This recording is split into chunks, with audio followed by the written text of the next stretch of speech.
Hello and welcome to Joy News at 6. The news is live on Joy 99.7 FM and hits 103.9 FM in Accra. In Kumasi, we're on Love 99.5 FM and over 30 affiliates across Ghana's 16 regions, including Jubilee and Sun City Radio's Keta, Saboba FM Saboba and A1 Radio Bolgatanga. Get radio, TV and online content on the myjoyonline.com interactive app for Android and iOS devices. Coming up, parts of Accra plunged into darkness one more time as some take to social media complaining about the failure of authorities to communicate an outage of this magnitude in business. Finance Minister hints Ghana would receive a draft term sheet from official creditors for restructuring of the country's $5.4 billion of bilateral debt. We've got details on the Joy Business Report. Also in this bulletin, opposition NDC clashes with NPP over proposal by former EC chairperson asking that courts to sanction political parties that go to court with electoral petitions that are found baseless. No, I disagree with the policy proposal by him. Yes, I agree with him. It's obvious to everyone that the NDC at the time went to court without a case. Also, Institute of Democratic Governance IDEC says its 2020 post-election analysis reveals 75% of Ghanaians believe Ghana's local government system is malfunctioning. But this has been the pattern in the Fourth Republic. So what doesn't work and what people are not enthusiastic about compared to party politics. So we have a challenge if we're going to transform our country, the economy, and respond to the aspirations of the people. And later, Chef Faila, who is attempting to set a new world record for the longest cooking marathon, will later today end her attempt after cooking for more than 215 hours. We started on the 1st of January and we are ending on the 10th of January. That is 10 a.m. in the morning. I am Amiesi Nyamiche Thompson. Let's go into the details. And now parts of the capital, Accra, was plunged into darkness last night, causing inconvenience to consumers. Some took to social media to express their disgust and disappointment over the situation. There's not been any official explanation yet, but Joy News sources have revealed the West African pipeline operator WAPCO has once again cut supply to power producers, leading to a 500 megawatts shortfall. We'll bring you details of that subsequently. Now to politics. The opposition NDC is on a collision course with the governing NPP following a controversial proposal by former EC chairperson Kwadwo Afari-Gyan. He is suggesting that any political party that files an electoral petition deemed baseless should face sanctions. The Supreme Court has in the past thrown out electoral petition filed by two major political parties. Speaking to Joy News, Director of the Legal at the NDC, Ediji Tamaklu, said adopting such a proposal will push the public to resort to the streets to address their grievances. No, I disagree with the policy proposal by him. And my disagreement is that if you are using costs to discourage people from approaching the courts, when they have reasons to believe that they have been cheated in a presidential election, don't resort to the street. Now do a cost-benefit analysis of going on the street and using the judicial process. I would always prefer the judicial process. But Chairman of the Constitutional and Legal Committee, Frank Davis, disagrees. He said the courts should apply sanctions based on the determination of the cases before it. If the Commissioner Afari-Gyan is saying that in fact the petitioner should be mounted in every activity court, yes, I agree with him. But you can't put all the two together. That the mere fact that the petition has been mounted means that the person should be mounted in court. You look at the determination at the end of the day. It was clear to any obvious person in this country. It's obvious to everyone that the NDC at the time went to court without a case. And you heard Frank Davis, Chairman of the Constitutional Legal Committee of the NPP. Now, the Institute of Democratic Governance, IDEC, says its 2020 post-election analysis is revealing 75% of Ghanaians believe Ghana's local government system is malfunctioning. The local assembly's last elections is widely reported to have recorded a low turnout, a case which has persisted for almost 3 decades. Now, Executive Director of IDEC, Dr. Emmanuel Akwete, says constitutional reforms will be required to reverse the trend. 75% of Ghanaians are saying the local government system doesn't work. And they have shown it, I think, in the recent local assembly elections. We do not know the figures yet. The EC hasn't released it, but from all indications, it's not going to be any different. But this has been the pattern in the Fourth Republic. So what doesn't work and what people are not enthusiastic about compared to party politics, it averages 75 to 80%. So we have a challenge if we're going to transform our country, the economy, and respond to the aspirations of the people. Now, the Ghana National Association of Teachers, NAT, is cautioning teachers in the Nkwanta South Municipality against comments that could trigger clashes in the area. Schools in the municipality were shut down in November last year due to intertribal conflicts between 3 ethnic groups, leading to the killing of at least 13 people. Schools have now reopened amid maximum police patrol, but NAT is steering teachers away from comments that could inflame passions. Maxwell Joko is Nkwanta South Municipal Chairman of NAT. Let us all be very conscious. Our speeches, whatever statements we make anywhere, should be statements of peace, building the community together. We must not joke with anything that will inflame passions. So if there is any teacher who will make a statement before a student in the name of joking, let us leave all jokes. We are not in normal times, and I'm sure things will become normal. Meanwhile, teachers there are also appealing for a review of the curfew protocols to compensate for lost hours, especially for Form 3 students who are preparing for the BEC. Our students were in Form 3. They have lost 245 contact hours. And we have only this term and then amend the next term to teach them to go and write the BEC. And WAEC wouldn't say that because there's a problem here, they were softening their questions. They are going to write the same questions other students are going to write. So we are thinking of ways and means of helping the students complete the syllabus. From Nkwanta, let's head to Brekum. The chief of Seniase and Kontihene of Brekum has summoned the owner of a goat farm facing evacuation due to an age-old custom to a meeting that will provide a possible solution to the problem. Joy News investigations point to an ultimatum which lapsed last year, ordering residents to remove all goats from the town. CEO of Semensha Learning of the development, Frederick Bennett, says he has been given 2 weeks to relocate because the gods of Brekum forbade the rearing of goats in the town.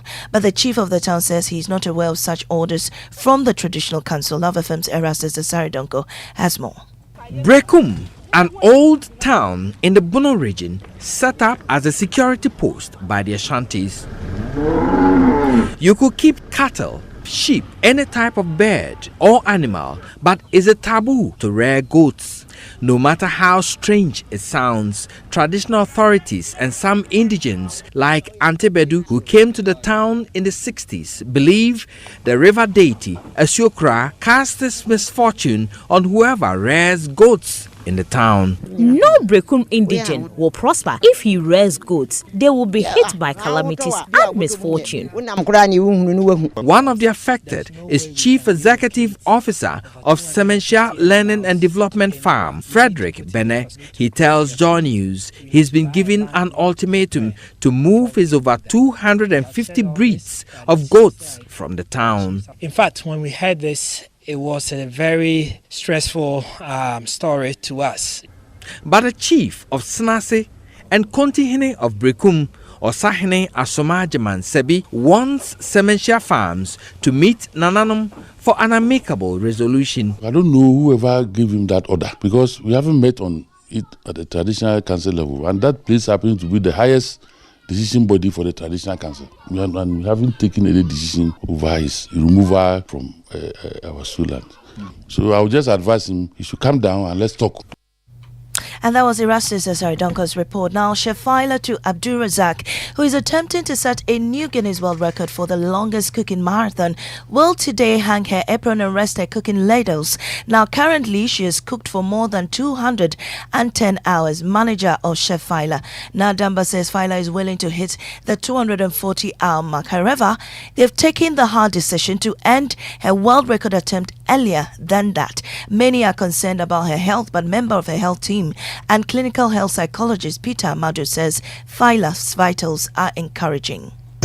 What we will call kitchen accident, we have not heard of. So that is to tell us that she's mentally alert and very conscious of what is happening in the kitchen. and so we have no cause to worry. The only aspect of this has to do with the fact that managers think that this must stop at a point. And that's how we end the bulletin this morning. In our top story, you heard that parts of Accra was plunged into darkness one more time as Sam took to social media complaining about the failure of authorities to communicate the outage of this magnitude. I am Amazing Amateur Thompson. Business is up next on the Super Morning Show. You know, Papa, see that? And it's rickety car. Hey, Papa! Bobo, so how your engine now? It is half man, half amazing. Thanks to Quartz and you can feel better energy. Can't touch this. Actually, guys, so Sancho's engine just died like that? Yes, so somebody managed to convince him that there is a better engine oil than Quartz, and he switched. Sancho Panzapa. Now, which engine oil can be better than Quartz? No other, my guy. Quartz with its age-resistant technology, it keeps your engine younger for longer. Now you know. Have you guys seen the new bottle design? It's superb. Quartz 9000 from Total Energies there improves fuel efficiency. Why do you think Mr. Mane and Logoso have taken the Quartz Nation movement World Cup like that? Hey, sorry. Chairman. Hey, Quartz. Keep your engine younger for longer. The boys are lined up looking for an opening. They are charging forward from our three. Kuku has his eye on the cashier, but Yo gets there first. He taps and he scores. Win your ticket to glory with the ABSA Card Assist. Tap to pay with your ABSA debit or credit card, and you could win an unforgettable Premier League experience in the UK or any of over 50 consolation prizes such as home appliances and shopping vouchers. It's time to tap your way to the Premier League with your ABSA card. ABSA, the official banking partner of the Premier League. Terms and conditions apply. No matter your water needs, Sintex has it all. Sintex tank was first to introduce double layer tank, and now you can have as many layers as you want. Sintex tank was first to introduce white inner layer tanks in Ghana, and now introduces the customer specs order, which will let you order any color and size you want. Sintex tanks gives you the biggest warranty of 7 years, which no other tank gives you. So whatever your water consumption, size of project or demand, choose Sintex tank. Sintex tank, stress-free. Sintex tank, reliable. Sintex tank, maximum guarantee. Call 0244 335 168, Kumasi 0505 555 666, or visit sintexgh.com. Sintex tank, a strong, a tough.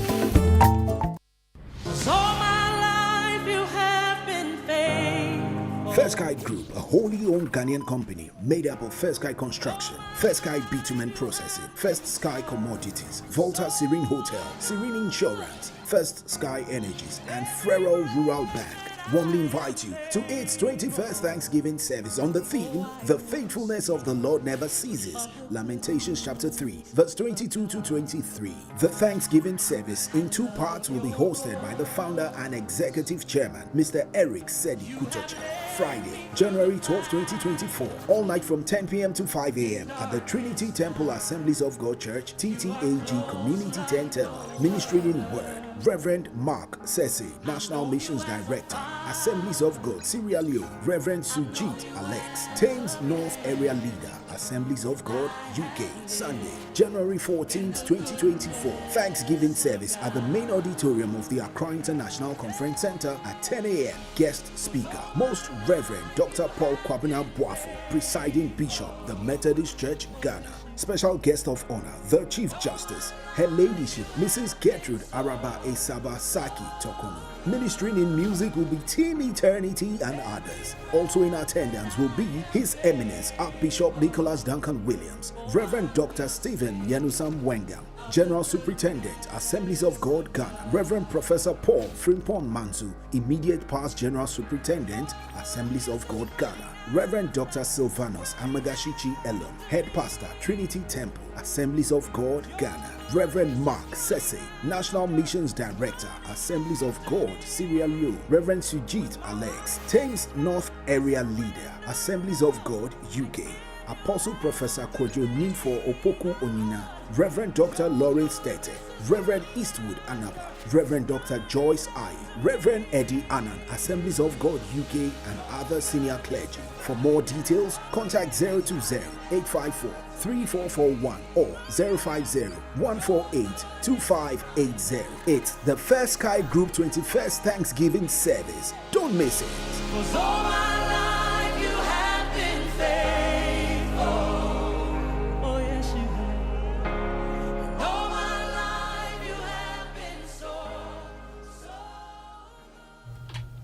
Lord Buffington.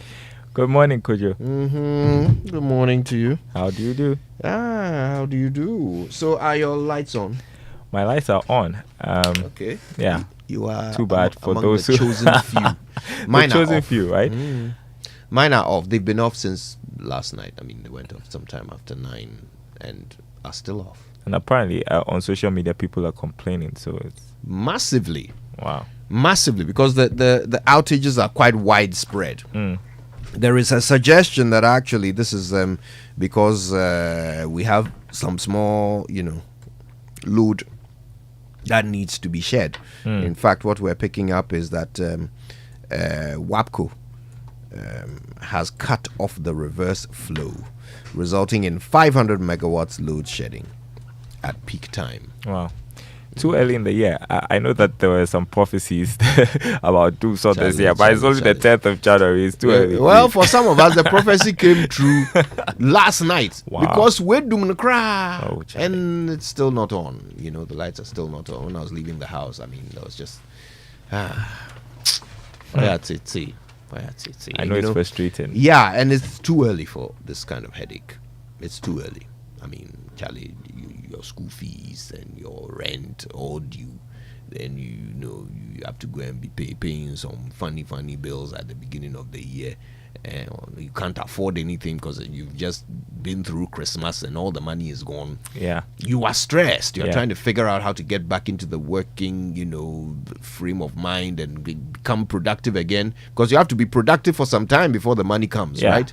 You are worrying about all these things. And then they switch off your light too. And these days, the heat. You can imagine. Anyway, we'll try and find out what's going on. We will also find out what on earth is going on with the motorway. Not again. They've cut sod last week. But last night, people were stuck on it for more than 2 hours trying to get home. In fact, one person says he was on it for 3 hours. 3 hours? Yes, because some truck got overturned with soft drinks on it. What makes trucks topple over? Bad roads? Possibly. Maybe a pothole or something? Possibly. Or maybe they are just overloaded. Yeah. That could also cause that. Which is ironic, bearing in mind we have a weighing bridge on the motorway. It is the one of maybe 16 places in the country where you should shake before you drive an overloaded truck. But, in the past few weeks, this is probably the second time I've heard of an overturned truck on the motorway. There's so much irony, around this our motorway and how we just don't have a clue. But the solution is the 10-lane thing. How soon are we seeing that? You have asked the most important question. No, because we've been talking about the motorway for a long time now. And we are getting nowhere. Is the end in sight? We'll find out today. Okay. All right. For the 6 a.m. news, we're grateful to Total Energies. Total, we go the extra mile for you. And Absa Bank Ghana Limited, helping you find a way to get things done. Well, let's kick it off with a Joy Business Report. That comes to you thanks to Glyco Life Travel Insurance, Glyco We Cushion You for Life, and Africa World Airlines. Touching Africa, touching the world.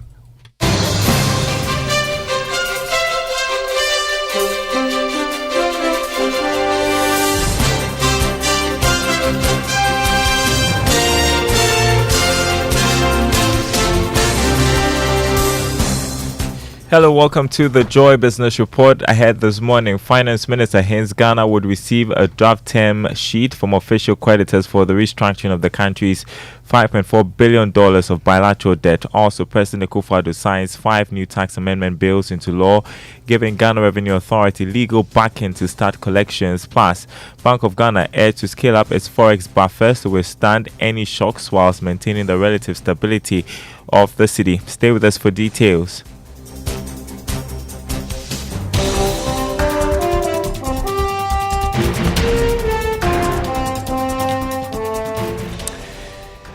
My name is Daryl Kwao. Thanks for being with us this morning. Big shout out to our friends listening from Koforidia on KTU Radio.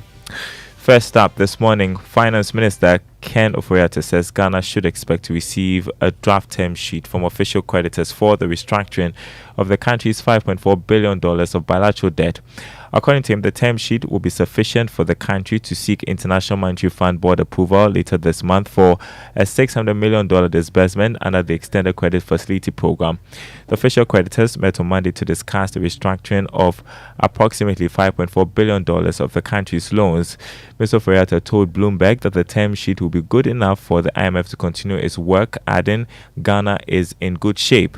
Ghana's dollar bonds maturing in 2027 rose by 1.3% to 43.88 cents on the dollar after the news that the country will get term sheets later yesterday. Now, President Akufo-Addo has finally signed the 5 tax amendment bills into law. Joy Business understands that the President signed these bills into law on December 29, 2023. The 5 amended bills include the Income Tax Amendment Tax, Excise Duty Amendment Act, and VAT Amendment Act 2023.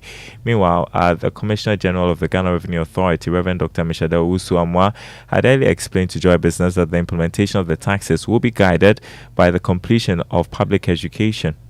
We will wish that is January 1, but then the ability to start from January 1 depends on when it is done, and then the effort we have to put in place to be able to put all what you talk about, the documentation and then the communication in place to ensure that people are well educated for implementation. And so that is what will finally determine it. So let's say, for example, we sit down, we know that, okay, we have to finish the documentation. It will take 1 week. Maybe let's say, for example, we say, okay, we need to start communication to the public. Communication and public affairs will have to determine that by the time we go around all the FM stations, we engage the various stakeholders and industry players and the people who are affected. We take another 1 week. Then we use that one to now determine that it will take effect from so and so. Sometimes we have to engage and then see the effective. Reverend Dr. Mishada Owusu-Amwa is Commissioner General of the Ghana Revenue Authority.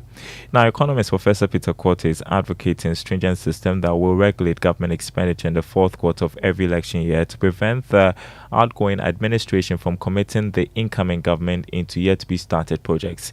He is hopeful such laws will check instances where new governments are saddled with contractual agreements signed by previous administrations without finances to cater for such projects.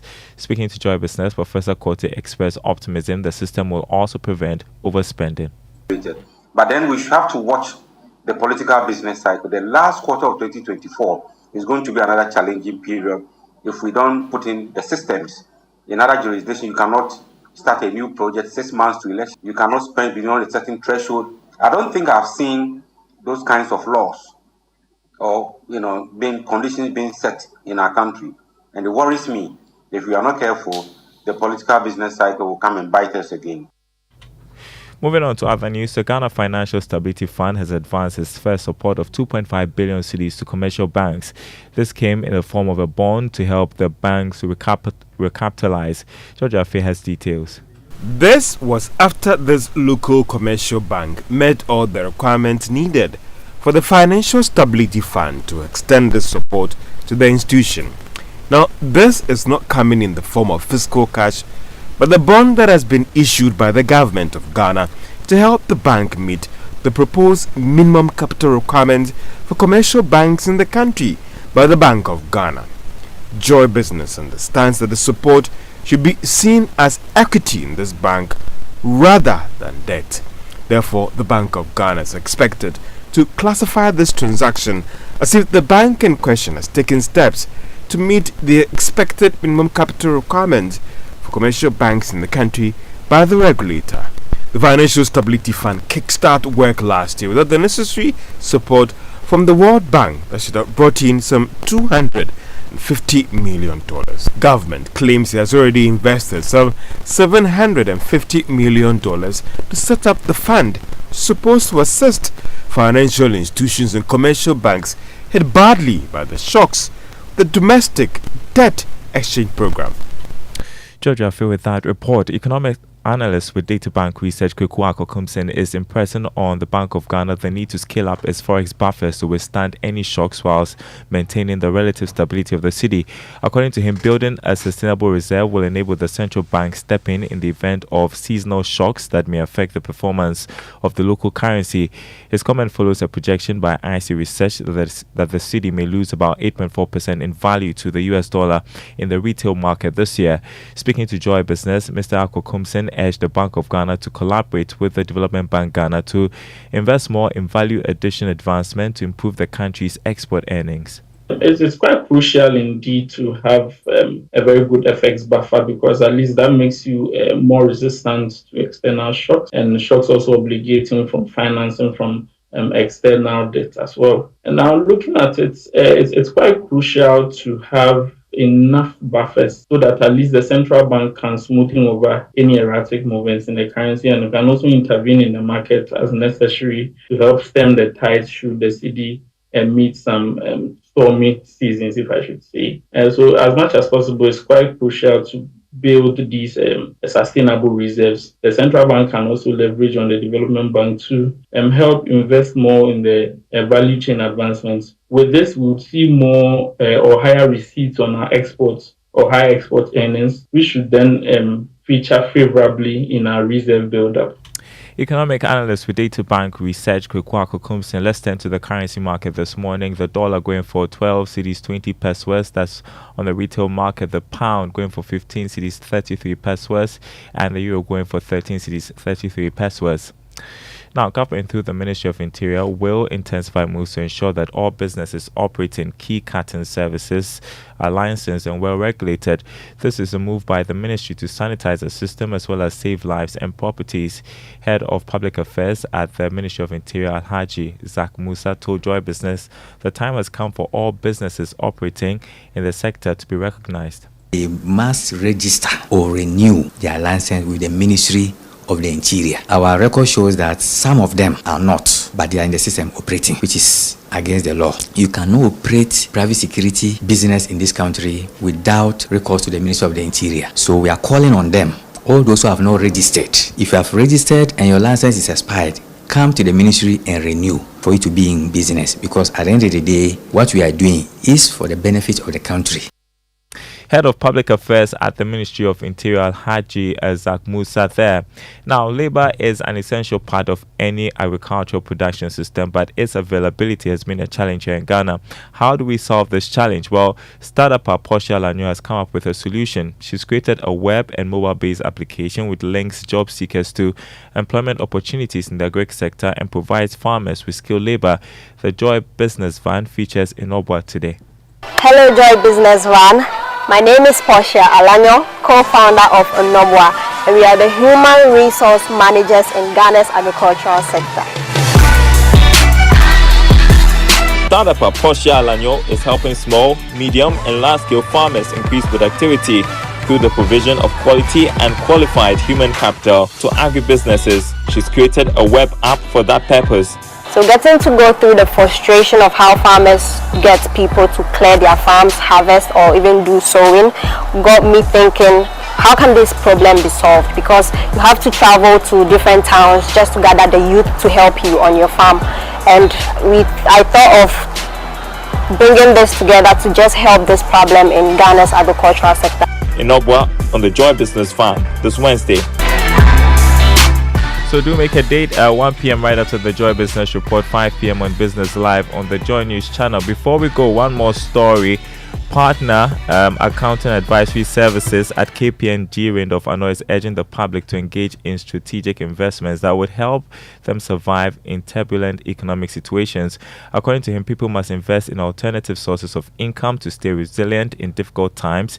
He was speaking on the Joy Business Advisory series, which started yesterday. The key role that strategic investment will play is to say how is that helping you to sustain your future and how are you going to live. So there are different investments. You need to make some investment, and there are different investment advisors and the rest that are out there that you can fall on to take the next or to make the relevant investment that can help you in difficult times, because you are investing that there could be changes tomorrow, and so these strategic investments are supposed to anchor you or to support you in the difficult time. Alrighty, so the Joy Business Advisory series continues today on the marketplace at 2 p.m. Note the time change, 2 p.m. We are on at 2 p.m. because of the AFCON season. Do make a date. And before we go, let's check the commodity market. Crude oil trading at $77.89 a barrel. Gold selling at $2,029 an ounce after going down from yesterday's trading. Cocoa, however, selling at $4,162 a ton after going up by $68. More news on our website, myjoyonline.com/business. The award-winning Super Morning Show continues. Here's Koji Jackson. Are you talking about our award-winning Super Morning Show? Yes, yes. It continues. And I thought I'd bring something from MOG Music. Oh. Yes. Nice. And it's because of the title. What's the title? There is power. I see what you're doing there. You do it. I do. I hope you see it as well. and WAPCO and GRIDCO and all the coups. Here it is, your inspirational song, brought to us, of course, by Duraplast Ghana Limited, producers of quality PVC and HDPE pipes and water tank. The only water storage tank with a level indicator. Where Duraplast goes, water flows. And there is power. Amen.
Yeah, and I chose that one specially because of the title.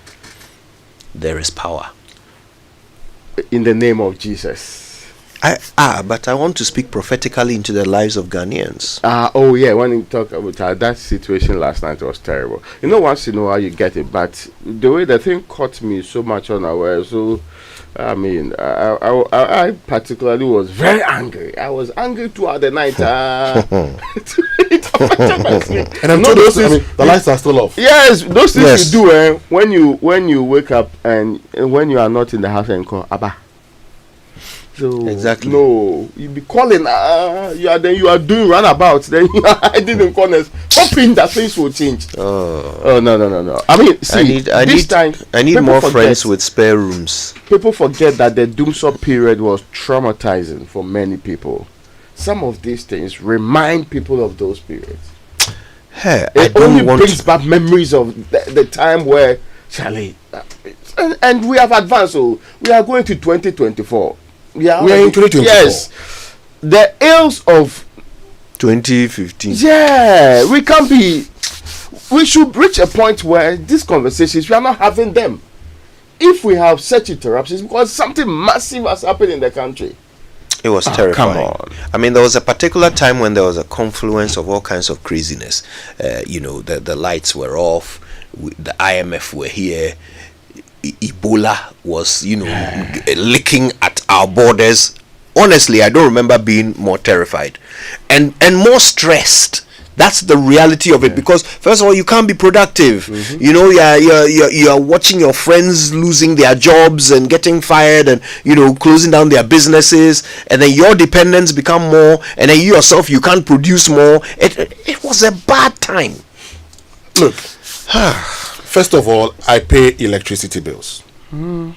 Very expensive electricity bills. I have been told that now quarterly there'll be adjustments. Sometimes it could go up, and the last time we saw it coming down briefly. This is the point. Once I pay electricity bills, the last thing I expect is a lack of information as to when my lights would go off. First of all, I don't beg your pardon. First of all, I don't expect my lights to go off, because we have been told we have enough generating capacity. We do. If that is the case, and when we're having conversations about going electric when it comes to vehicles, and now a decision has been taken to punish those of us who drive diesel and petrol vehicles, we raised questions about power, and we said, at peak, if you were charging all the vehicles, the number of vehicles that we would have, if we were to bring in 50,000 per year over a long period of time, would be able to deal with it because of our current capacity. So why must lights go off?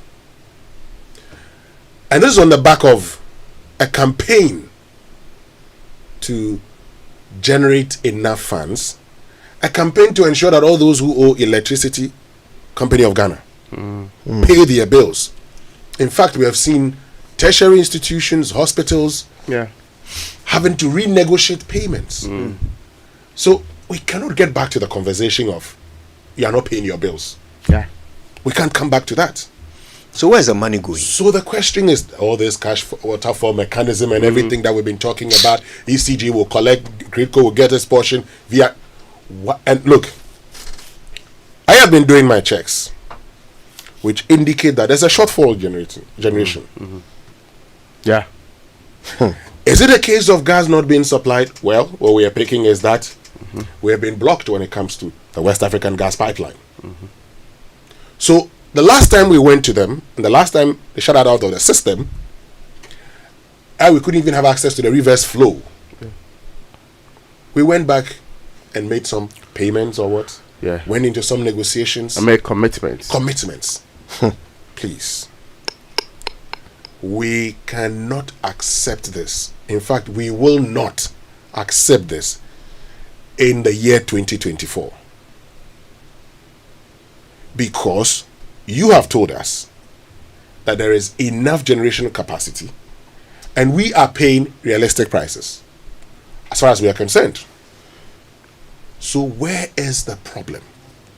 Whose responsibility is it to ensure payments are made and that person is not paying? This cannot be an act of God. So where's the excuse? We were told that Dumso was a money problem. That same money problem is here with us today. After massive collections. After massive collections. After Energy Sector Levies Act. I mean, see, sometimes we can't give ourselves excuses again. No, we can't give ourselves excuses. And in fact, look, people have questions. We have to end it. People have questions to answer. Yeah. When we decided to go for a bond, ESLA bonds, to pay all the debts in the sector, what did you use it for? What did we use it for? People have questions to answer. The likes of Ken, Nanaya Kuntunkununku Oforiata, he has questions to answer. The Energy Ministry has questions to answer. ECG has questions to answer. After all, I deal with ECG directly. Yeah. They're the ones I know. My last payment, when I did the calculation, and those days, even at full blast, there was a time that I could spend 200 CD for the month. Along the line, it became 500 CD. The last payment, I had to calculate to the point of paying 1,000 CD for the entire month. Because it's become obvious that it's only 500 CD that can deal with 2 weeks for me. So if I'm paying this amount of money, the only expectation I have as a consumer, keep my damn lights on. That's all, the basic one, the least of it. You know what? I mean, the more we talk about, how the money is disappearing, the more I get concerned. Ken Oforiata needs to really explain himself. You're the same person. When we pay NHIL, you take some. When we pay Get Fund, you take some. We pay ESLA, you take some. We pay light bills, you take some. You are taking some of every money we are paying for everything we need, and we are not getting the things we need. And still, you've taken us to the IMF. You've borrowed us to the IMF. So honestly, like, what? You know what, Kojo? What is he spending it on? I want us to do something this morning. Folks, let's get on to X. Tell us whether your lights were off last night. Are the lights back on? Well, the last time Kojo and Raymond came to work, their lights were still off. Still. So what's your situation today? Look, it is looking, and get on to WhatsApp also, 055-1111-997. At this point, nobody can convince me that we are not back to Dumso. I mean, yeah, we should, at least, you should be decent with the people, put out a timetable so that there is an expectation. If I know I will not stay at home at that time, so I leave home. So if things improve, it's bonus to us. It's terrible, it doesn't make sense, but that's where we are. And we will accept that. But this your pretense that everything is fine, and yet you spring surprise on the people as if we are in some secret engagement with you. When we pay the part we are supposed to pay. Anyway, let's get on to our Drive Safe campaign. We'll come back, we'll talk about this some more. We'll give you a chance to read a lot of your thoughts. Let's get on to X and use the hashtag JoySMS. Let's get to our Drive Safe campaign, brought to us by Joy News and the Multimedia Group and supported by Toyota Superior Quality. So our tip today says, do not depend on other drivers. So be considerate of others, but look out for yourself. Do not assume another driver is going to move out of the way or allow you to merge. Assume that drivers will run through red lights or stop signs and be prepared to react. Plan your movements, anticipating the worst case scenario. And that's how to drive safe. Now let's learn how to say it right. It is brought to you by Kingdom Books of Kingdom Quality and Affordability Hallmarks. Societe Generale Bangana. The future is you. Something must be done. You say either. I say either. I'm so glad that we're tackling the murky motorway situation again this morning. There are so many more aspects of the issue that we need to emphasize. Now, I hope you notice the way I use the word emphasize. E-M-P-H-A-S-I-S-E. Emphasize. There are many people who say emphasize on. But that is just not right. We emphasize, we don't emphasize on. We can lay emphasis on, but when we say emphasize, we don't need to add on. You see, the definition of emphasize is to give prominence or importance to. So there's really no need to add on to that, is there? But what about place emphasis on? Is that correct? Well, it is. You can place, put, or lay emphasis on. You just can't emphasize on. Got it? Good. Glad I could help.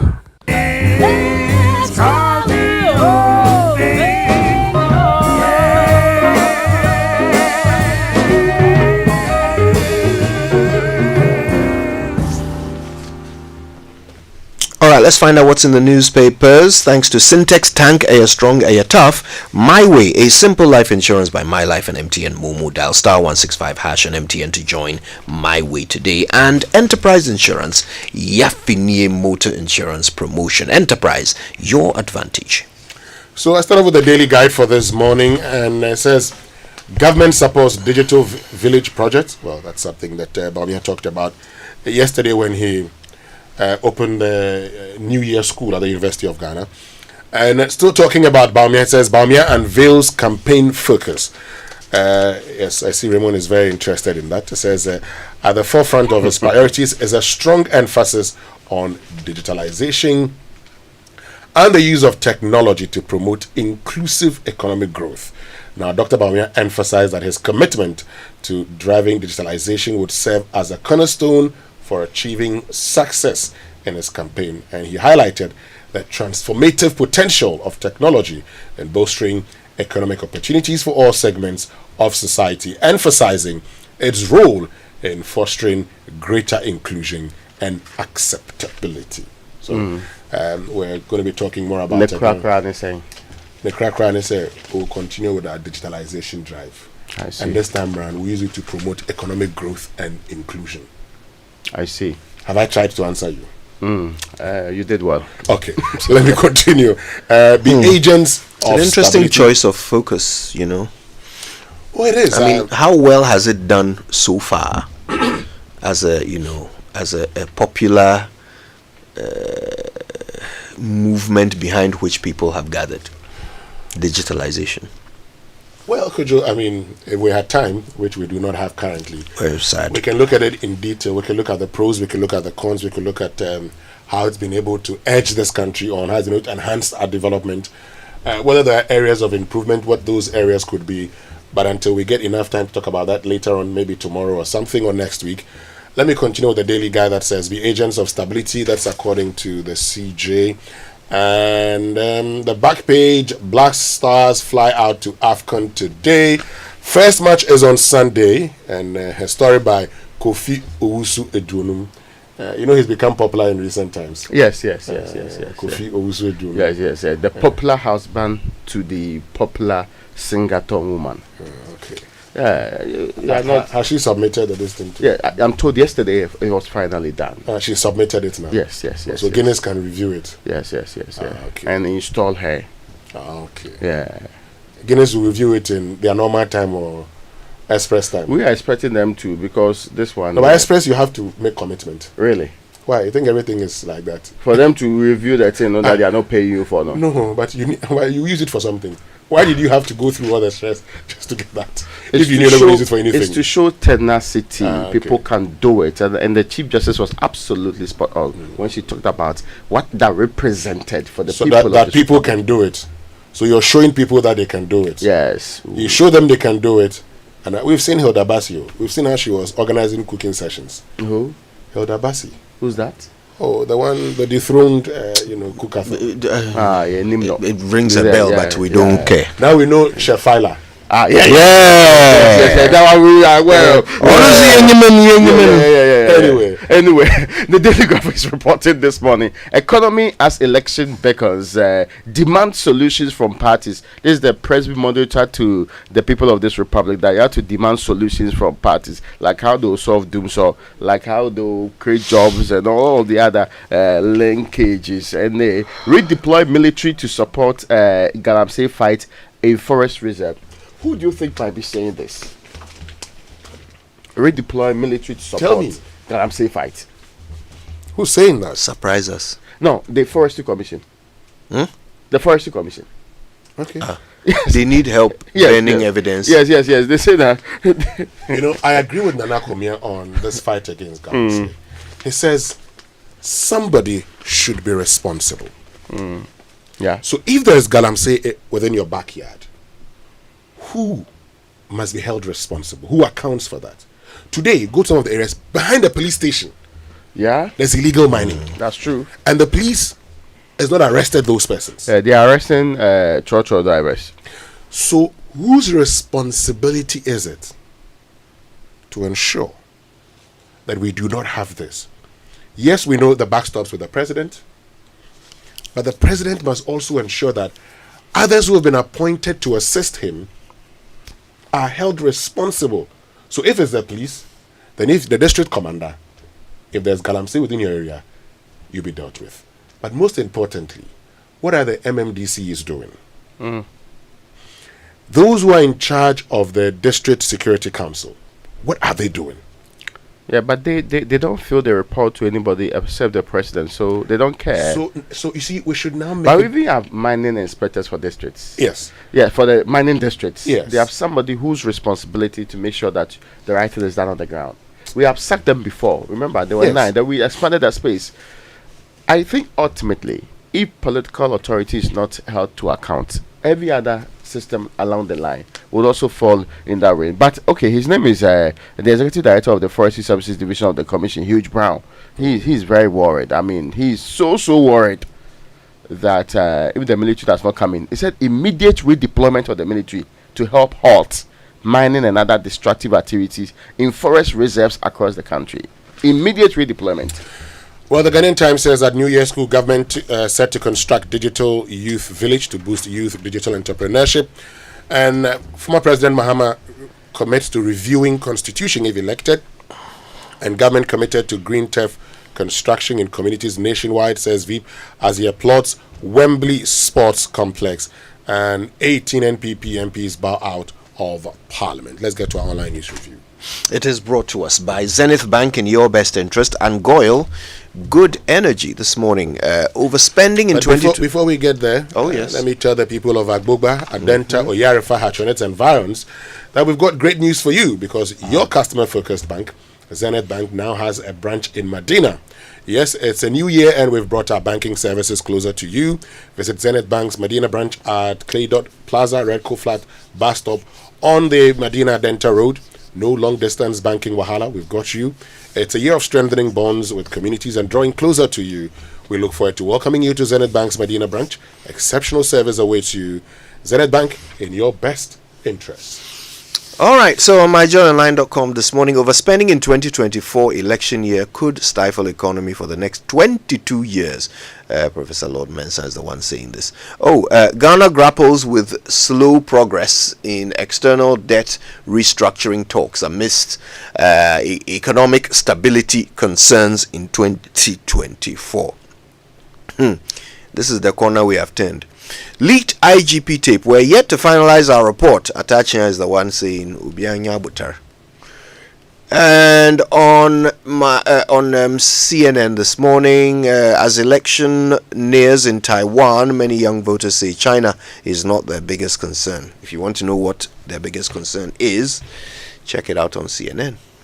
Well, you know, China and Taiwan, you've heard China say all the time, Raymond, that Taiwan is part of China. You know, I mean, I had Chinese friends when I was in school, and they say, no, I don't like them saying that they are Taiwanese, they are Chinese. They're Chinese, they're like us, you know. Anyway, we'll see how the elections will go. Let's go for the BBC News then. Which is brought to us this morning by Fidelity Bank, believe with us, and Old Mutual, 10 years of greatness in Ghana, here for a lifetime.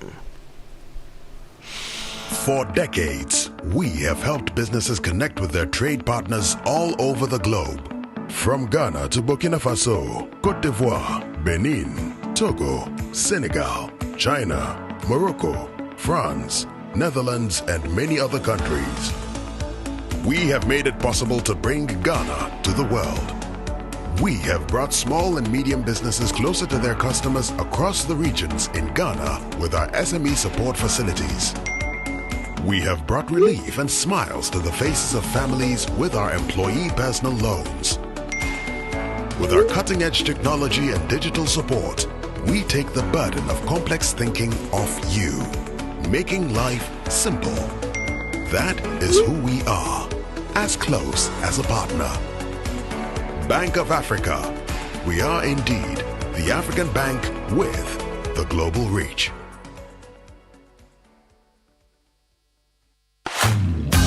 It's a century of safeguarding dreams with Enterprise Insurance. In the spirit of our 100th anniversary, Enterprise Insurance revs it up with Yafinia Motor Promotion. One lucky winner will cruise around in a sleek brand new Nissan Kicks SUV. First and second runner-ups will jet off to Dubai for an all-expense paid escape. Renew or get your vehicle insurance between January and June 2024 and win free fuel coupons. Monthly raffle draws give you cool gadgets like laptops, Samsung phones, microwaves, gas cooker, tabletop fridge, and many more. Enterprise Insurance Yafinia Motor Promotion is on at all our branches. Call your broker or agent to buy or renew your motor insurance and make history with Ghana's oldest insurance company. Truly trusted. That's the Enterprise Advantage. Terms and conditions apply. This promo is regulated by the NLA on the Caritas Lottery platform. Enterprise, your advantage. It's time to help the kids with their math. Oh, Angie, I have to quickly rush to Zenith Bank before they close. You know someone stole my card and I have to go block it. Kwesi, you are going to sit in all that traffic. When there's an enhanced Z Mobile Ghana app, just download the app and instantly chat with Zenith Bank to have your card blocked right from here. Oh, really? Okay. I also have to schedule the bill payment. I'll be right back. Hey, Kwesi, you are not going anywhere. With the enhanced Z Mobile Ghana app, you can schedule payment as well. Hey, Z Mobile here, Z Mobile there, Z Mobile everywhere. They let me download it. Yeah, Nana, come here for studies. Live life in the easy lane with the enhanced Z Mobile Ghana app. Do more transactions on the go. Buy data, change PIN, set travel notifications, initiate cash withdrawals at any Zenith Bank ATM without a card. You can even log in with your fingerprint or your face. Download the Z Mobile Ghana app from the App Store or Play Store today. Z Mobile, easy does it. Zenith Bank, in your best interest. My way insurance, send you my way, Hi, my name is Nanama McBrown, and I want to encourage you to dial *165# on MTN to join the My Way family. My Way provides you and a selected family member a cover against death. As a policyholder, you will also have a cover against total permanent disability and hospitalization should you be hospitalized for more than 2 nights. Dial *165# and join the family. Sanya My Way. No way. My Way is a product of My Life and MTN Momo. Terms and conditions apply. The Disciples. Today at 11:30 GMT.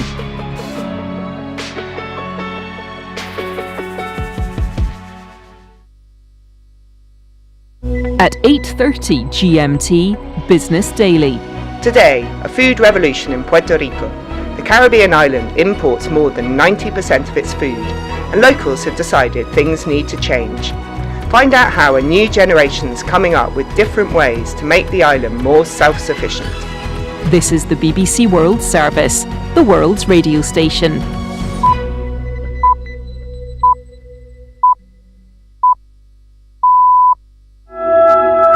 Hello, you're with Newsday on the BBC World Service with Davina Gupta and Rob Young. Coming up, gunmen have stormed a television station in Ecuador, threatening journalists there. This follows moves by the government against criminal gangs in the country. We'll bring you the latest. Labour strikes are underway across Germany this week in what has been described as the country's winter of discontent. So what exactly is happening in Europe's economic superpower? And we also get you singing gibbons, a rare species in Vietnam and China in its natural habitat. And a fake social media post has seen the value of Bitcoin soar and then fall back again. We'll explain what's been going on there after a bulletin of the latest world news.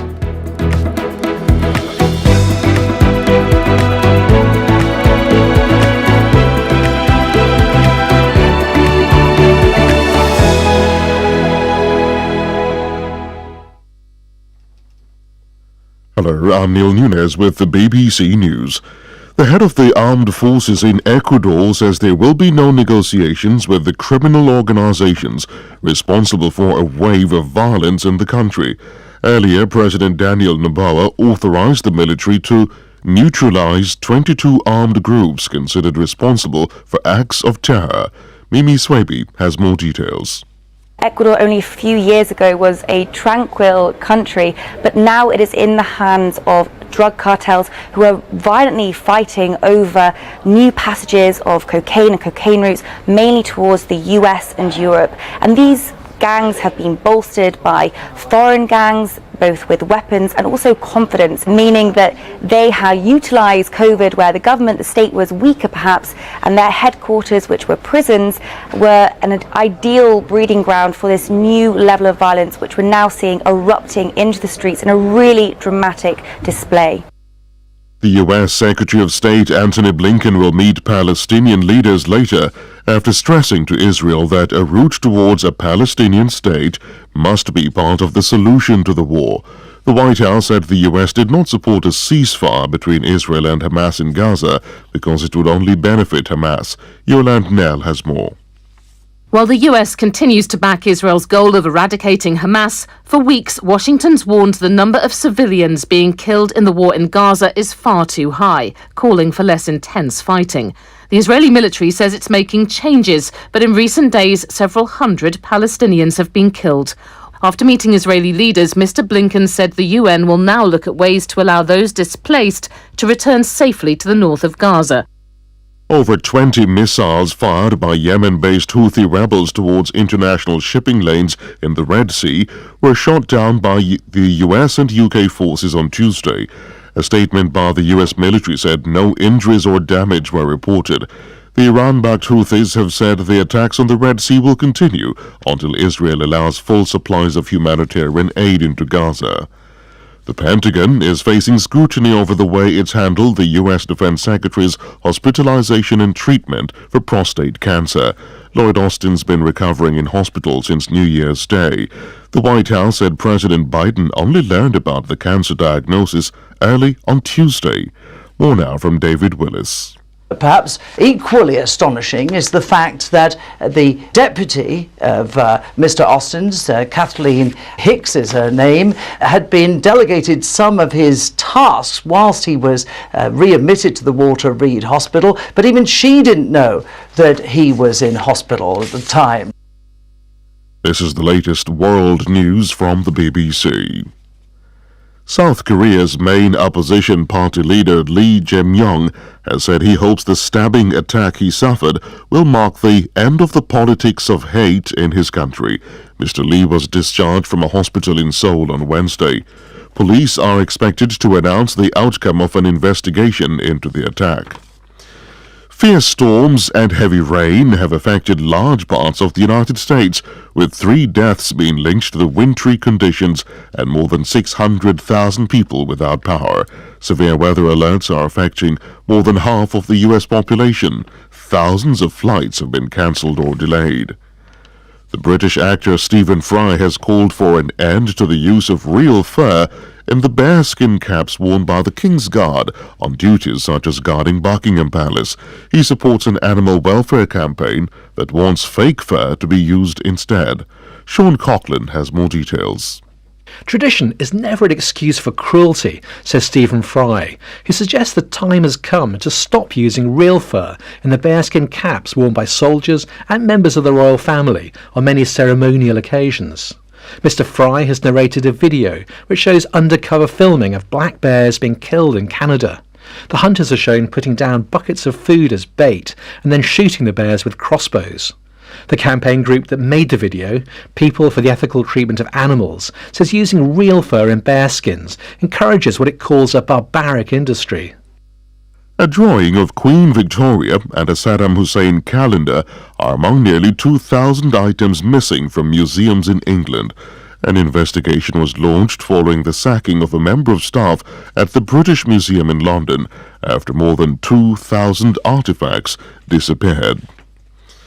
Those are the latest stories from BBC World News.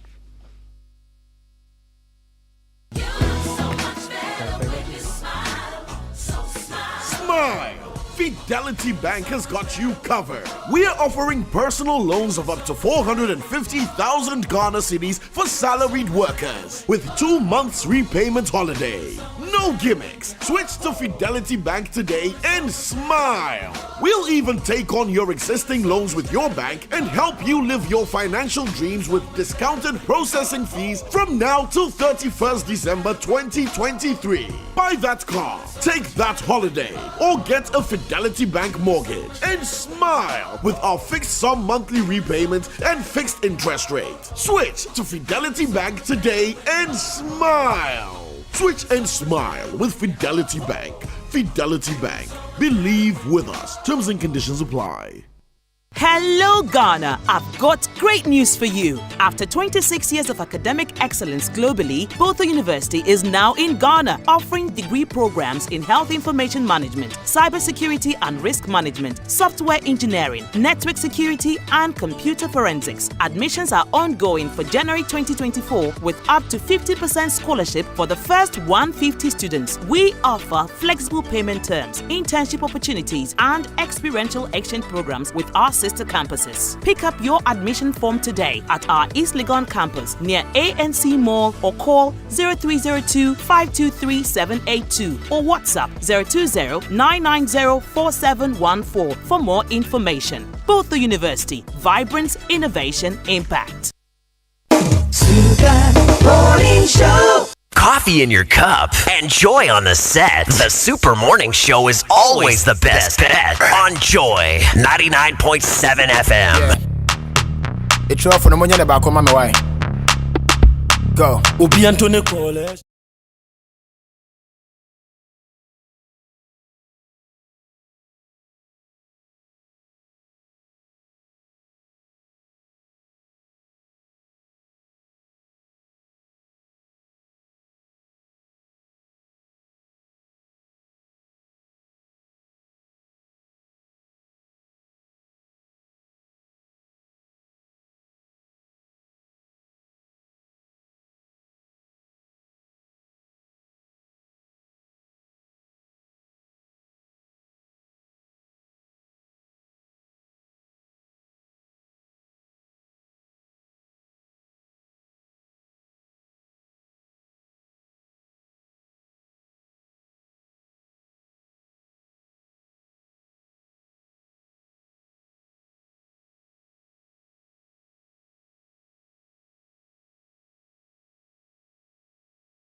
I think that will waste my time. I don't do that. I think that will waste my time. I iron on the weekend, on Sunday, like with the TV on. I'm standing there doing all my ironing.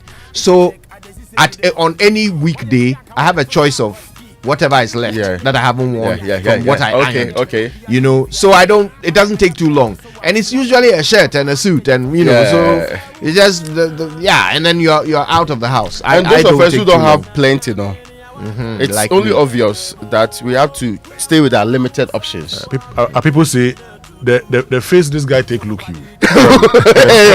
Anyway, look, let's talk about those who slept in paradise. It's a very important issue. We need to talk about it. Because so far as I'm concerned, I pay my electricity bills. Oh God.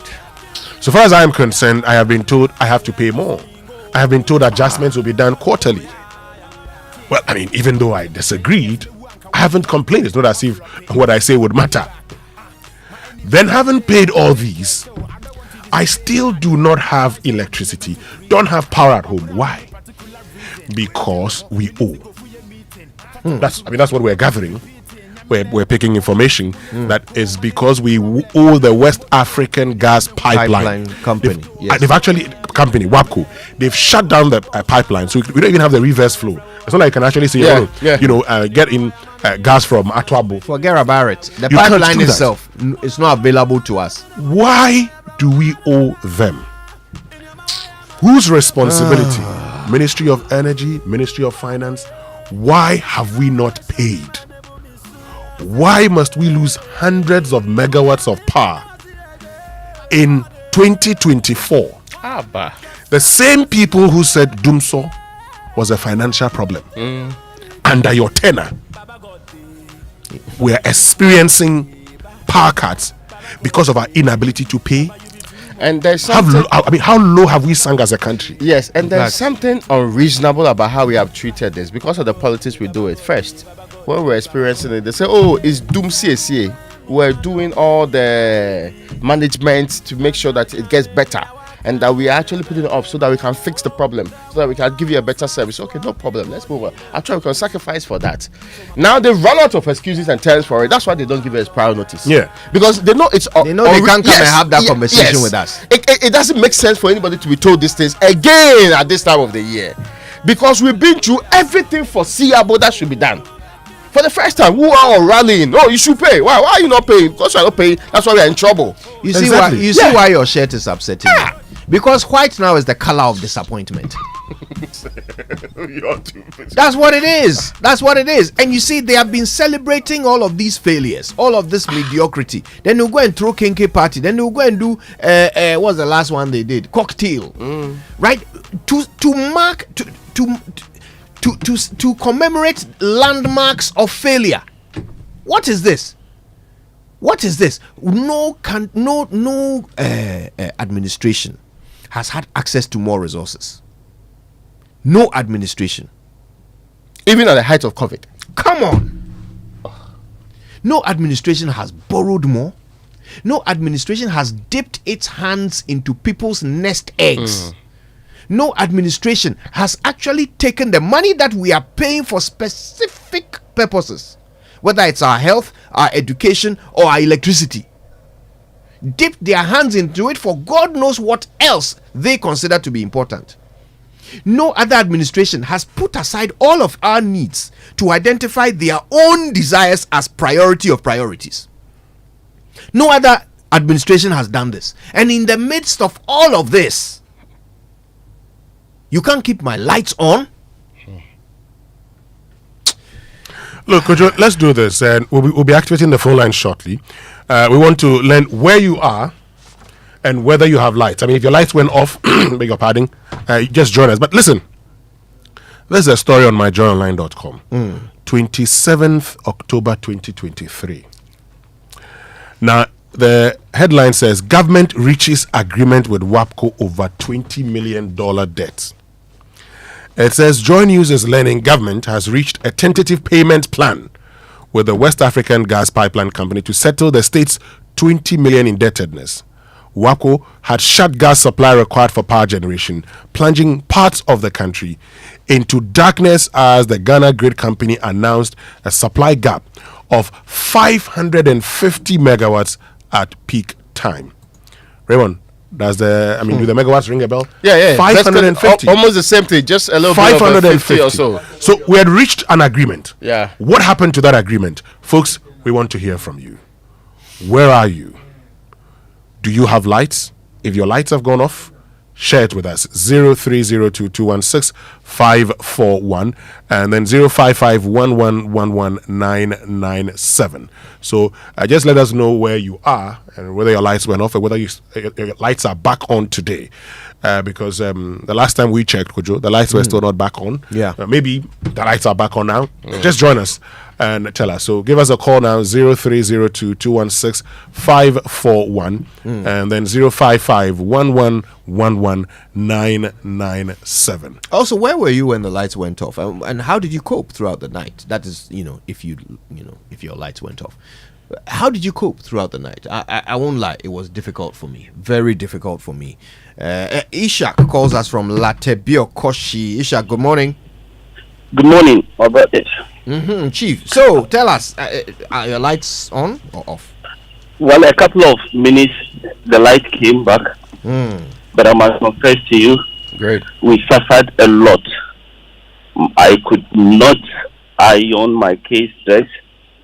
I have to wake up around 5 and then I start looking for a French place to go and iron my case clothes before I take them to school.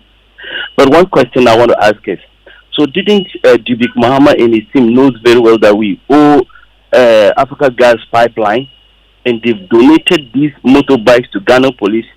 Couldn't they have used that money and paid for these, debt? Sometimes we have to get serious in this country. Are they doing it for a fanfare, for somebody to say they are doing well or what? It's annoying. Good morning. Good morning, Ishak. Thank you for calling us. You can call us too. The number 0302 216-541 or 055-111-997. Ro. Good morning. Can you turn off the radio, please, Ro? We're getting some feedback. Yeah, Ro is going to adjust his set there. I think. Is it okay? Yes, much better, Ro. Thank you for calling. Okay. Good morning. Top of the morning to you, Kojo, and Happy New Year to you and to Western and your body. To you too. I think this morning I decided just to read something over this laptop, but then your comment was able to turn me off and just busted me into laughter. Kojo, your comment or sentiment are what we are supposed to challenge this government of. You've borrowed so much than any other government. You've taken more than any other government in the history of our democracy. Yet, look at how poor we are. Simple, it is not just the light, it is water and electricity. As I speak, for the last 3 days. Why? Why? Why? What did we do? Was it wrong for us giving you the power to govern over us? Come on, this is crazy. And I think we are not angry enough because this government is taking the best of us. And it's about time. Thank you, Ro. Thanks for calling. Let's go to Achimota. I think Shelter is on the line. Good morning. Good morning, Shelter. Please turn off the radio. We're getting the feedback, which is always a problem. Good morning. Good morning to you. Happy New Year to you all. To you too, Shelter. We are in 2024, right? Mm-hmm. And I'm just asking myself, so are we going to line up on the 7th of December to give power to people again, just to mess up our life for the next 4 years, or what? Because I just can't believe myself getting home with all the heat in the rooms. You can't turn on the AC. You can't do virtually anything. It's really sad. And I think the government should know that it's just a matter of time to make that decision on them. Good morning. Were your lights off in Achimota? Yes. They were off, yeah. Thank you, Shelter. Thanks for calling. Chidiak is in South La. Chidiak. Yeah, Kojo. Good morning. Good morning. Happy New Year to you. Same to you, brother. So, Southla, doom or not? It goes like this. Somebody has brought gas all the way from the middle of the sea, build a gas plant, just reverse line. We cannot build as a government, and we still want to stay in power. Oh, Ghana, what have we done wrong? But Well, that was Chidiak. Hamza is in Ashaiman. Hamza, Happy New Year. Same to you, Kojo. Good morning. Good morning. So, are your lights on or off? It was off 6 p.m. yesterday, and it came 6 p.m. and it came this morning 6:30 a.m. Wow. Thank you for the good work you are doing for Ghana. Most especially Joy SMS and Joy AM show. I love listening to you, Kojo. But Kojo, I've been advising you. I say Swansea City will never come back to the Premier League. So switch. The devil is a liar.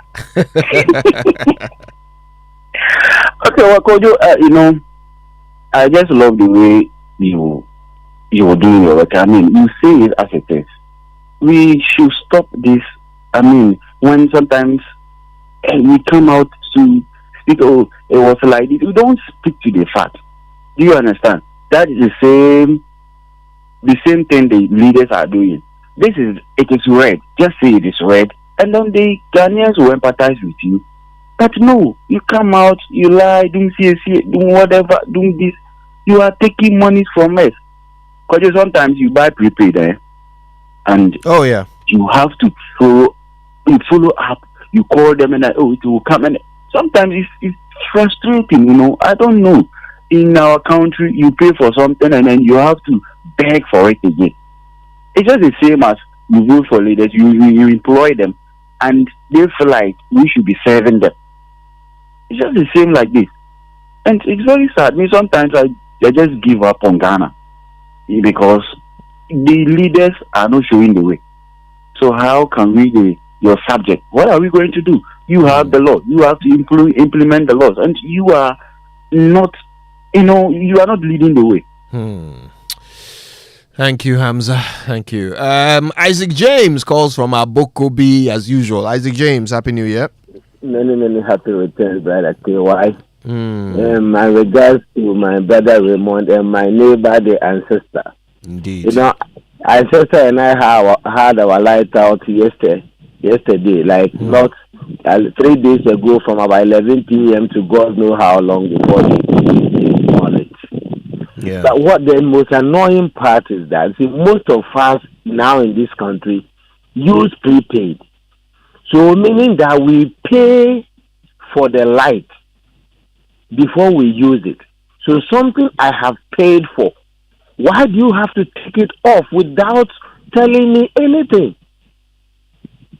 It's so annoying. And look at how much money we are wasting on unnecessary things, and we can't solve the right thing.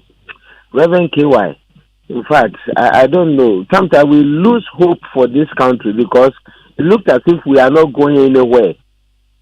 Thank you. Thank you. Thank you for calling. We have a bit of time. Let's talk to Papa Bisu in Ofanko. Papa Bisu, Happy New Year. Happy New Year to you all. And wishing may Almighty God protect us, bless us all this year. Amen. Especially your network, so that you can provide the necessary information that we need for the betterment of this very country. Amen. My brother.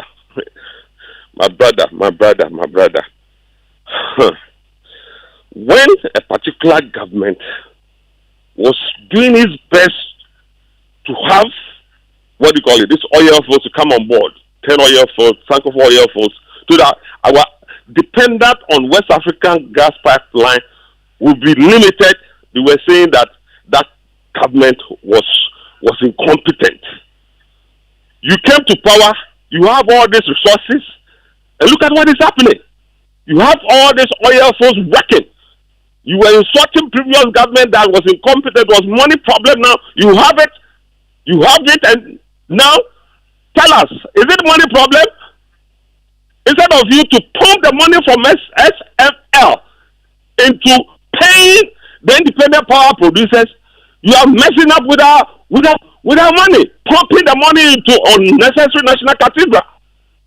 Whilst we are suffering, we need our lights on 24/7. Mr. President, wake up. Have a good morning, my brother. Have a good morning, Papa Bisu. Make some tea if you can boil water with gas and, relax, okay? Francis is in Tema. Francis will be our last caller. Hi, Francis. Good morning. Hi. Good morning. Yeah, Fishapa. I think could you? Yes, sir. People in government, are they living in this country? There is nothing that seems to be working in this country apart from government extorting from us. Nothing seems to be working. Only taxes. And I'm telling you, people are suffering in this country. People are really suffering. So the government should really sit up and listen. Because nothing works. Just taking from us. That's the only thing working. Because they implement the taxes and we have no choice. We have to pay. How many electric cars we have in the country? We are all using, petrol and diesel. And you are imposing 100 cedis on every vehicle that uses petrol and diesel. Even those in the West that have electric cars in abundance, scramble. They've not even started implementing these carbon whatever taxes on us. They are just taking from us. And we have nothing to do than to pay. But there's one thing that I know, that nothing lasts forever. And please, those people in government who are taking from us, they shouldn't think that they will go scot-free. One of these days they'll pay. So they should really sit up and listen to us because people are suffering. People are really suffering in this country. Maybe they are not because they live in a different world.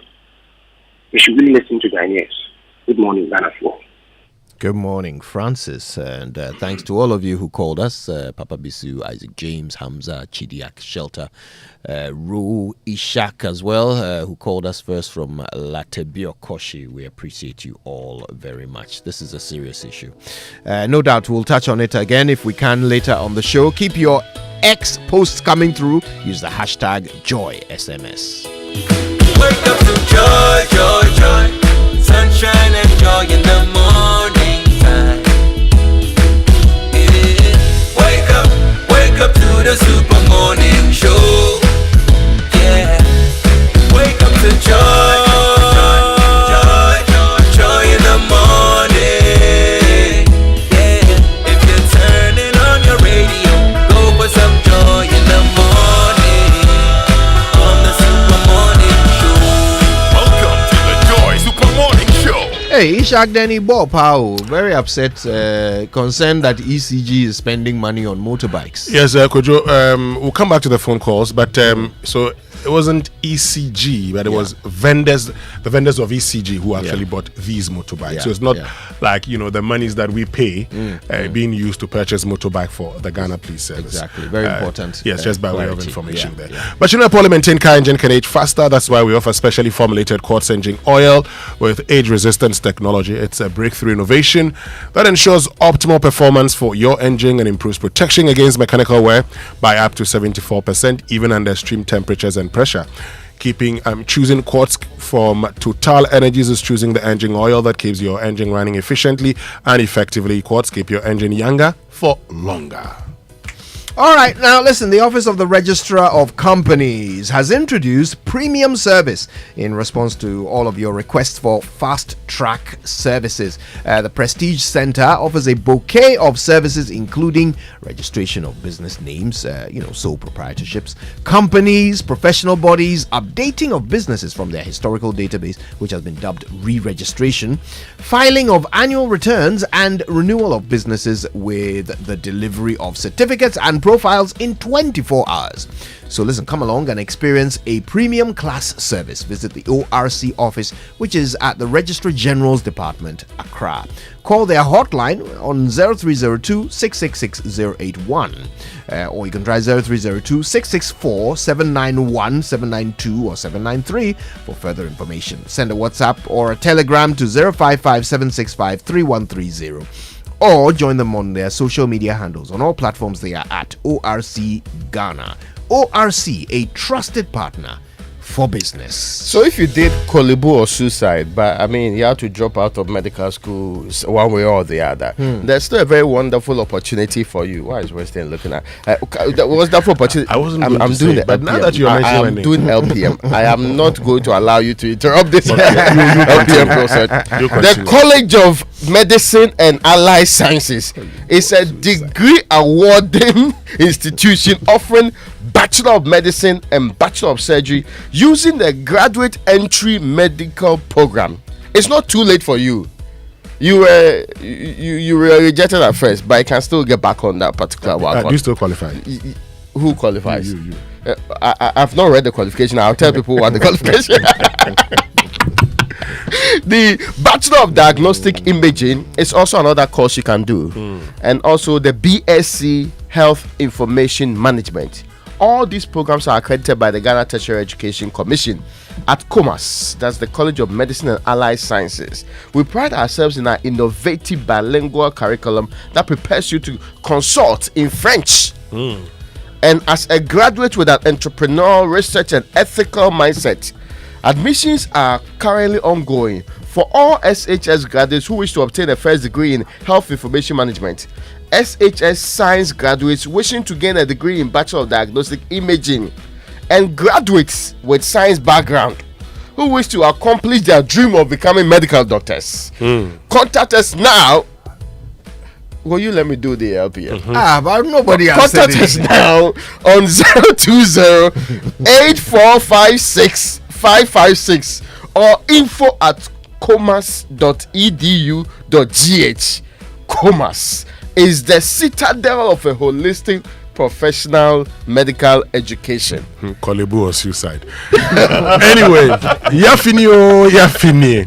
Enterprise Insurance, leader in general insurance since 1924, celebrates 100 years with the Yafini Motor Insurance promotion. One lucky winner would drive off in a brand new Nissan Kicks SUV. First and second runner-ups would jet off to Dubai, all expense paid. To win, purchase or renew your vehicle insurance with Enterprise between January and June 2024. Monthly raffle draws offer you lovely laptops, TVs, microwaves, fridges, and more. Also win instant free fuel coupons and gifts. Visit any Enterprise Insurance branch or call your broker or agent. Call us directly on 0302 634 777. Experience the time-tested and truly tested 100 years legacy of Ghana's oldest insurer. Terms and conditions apply. Enterprise, your advantage. All right, don't forget to go to kingdomstoreonline.com, where you can pick up the best quality office essentials, equipment, and furniture, as well as your stationery from Kingdom Books and Stationery. You can pay via Momo across all networks and just watch how fast they deliver to your home or office. If you're in Accra or Tema, you get free delivery as well. Terms and conditions apply. At Kingdom, quality and affordability are their hallmarks.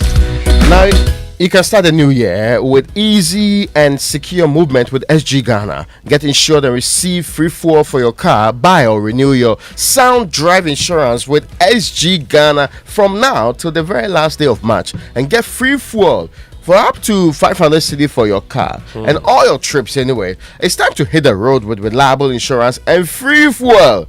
Visit any SG Ghana brand today and get the cover you need for your car plus free fuel. Take you places. Terms and conditions apply. SG Ghana, the future is you.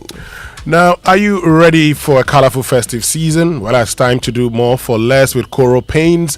Choose from up to 35 vivid colors of their premium quality Dulex acrylic PVA and Coralates at unbeatable prices. Purchase a bucket of acrylic PVA for only 749 Ghana cedis and Coralates for 927 Ghana cedis, livening up your festive spirit.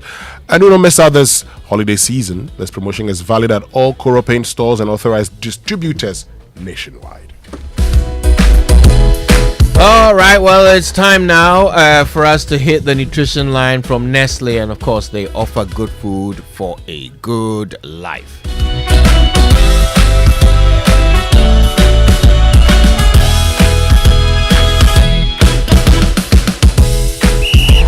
Mavis, this your son? He'll be a football star. When does he train? What time does he even wake up? Breakfast time. Eh? No, he wakes up earlier, but when I give him Milo with breakfast, that's when I see that the champion in him is awake. Don't just wake up your child, wake up the champion in him. Let Milo with Active Go and the natural goodness of malt, milk, and cocoa help wake up the champion in your child every day. Milo, energy to go further. Milo! This advert is FDA approved.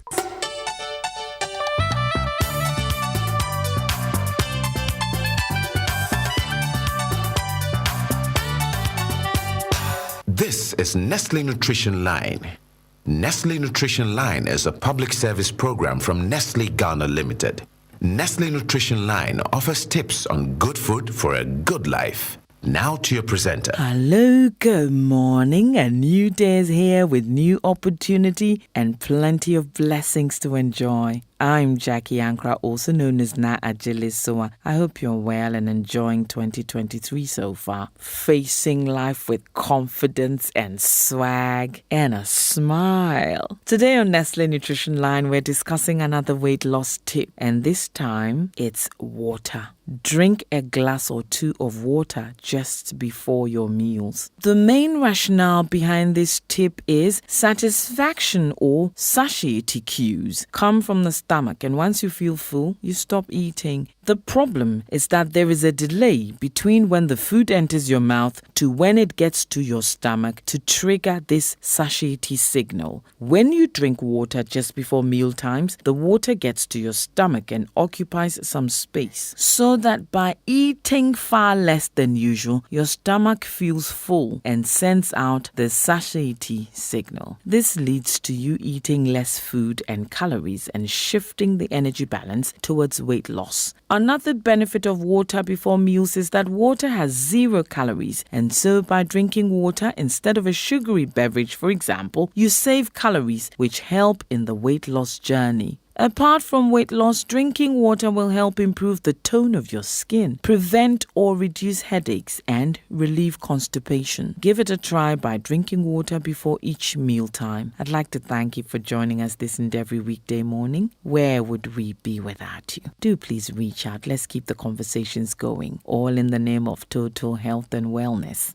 So call a number today or send an email, whichever you prefer. Let's keep talking. 0302 517 020 or 0302 211 880. Monday to Friday, 8 a.m. to 5 p.m. Toll free 0800 12 0001. Monday to Friday, 8 a.m. to midnight. Weekends and holidays, 8 a.m. to 5 p.m. To send a WhatsApp, SMS, or call between 8 a.m. and 8 p.m. 0593 845697, 0593 845649, or 0593 845708. Alternatively, you can send an email to consumerservices@gh.nestle.com. I wish you a beautiful day. I want you to smile brightly and chase your dreams with fresh new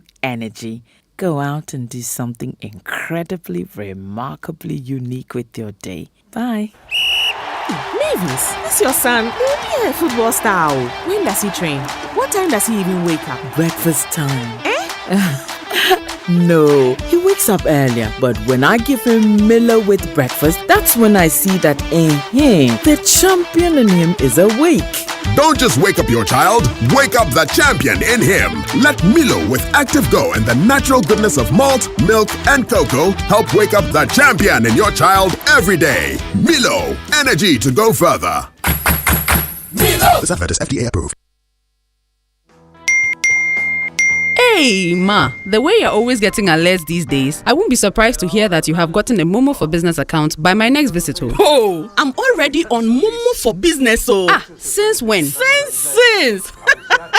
Now it's easy to apply for a merchant SIM. All you need is a registered MTN number, your business certificate, your Ghana card, and you are good to go. Sir, you think you are the only one who knows what's up, eh? Look, I just dialed *5051#, selected register and the region I was requesting the SIM from, and waited for my SMS with my reference number. You can even go online at momomerchantapplication.mtn.com.gh and complete the details for an even better experience. Hey, Grandma Momo.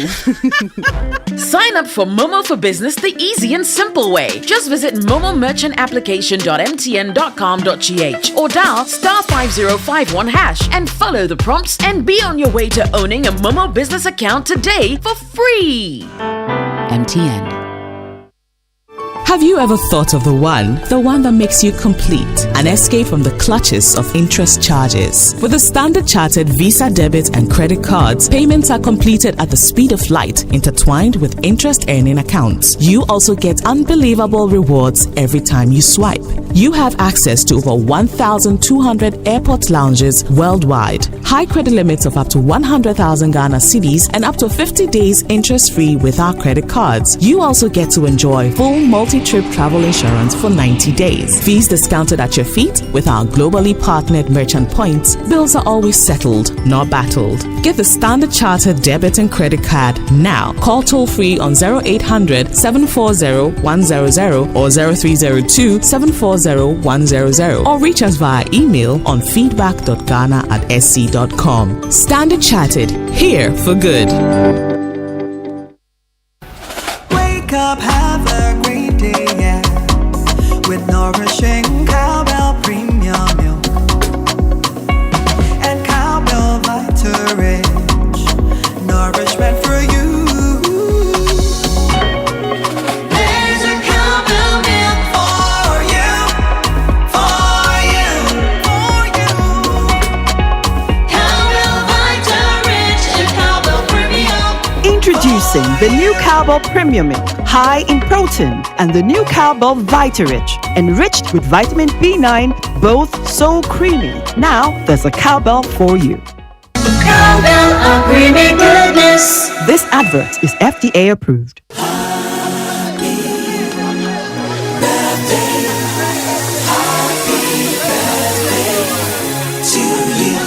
It is a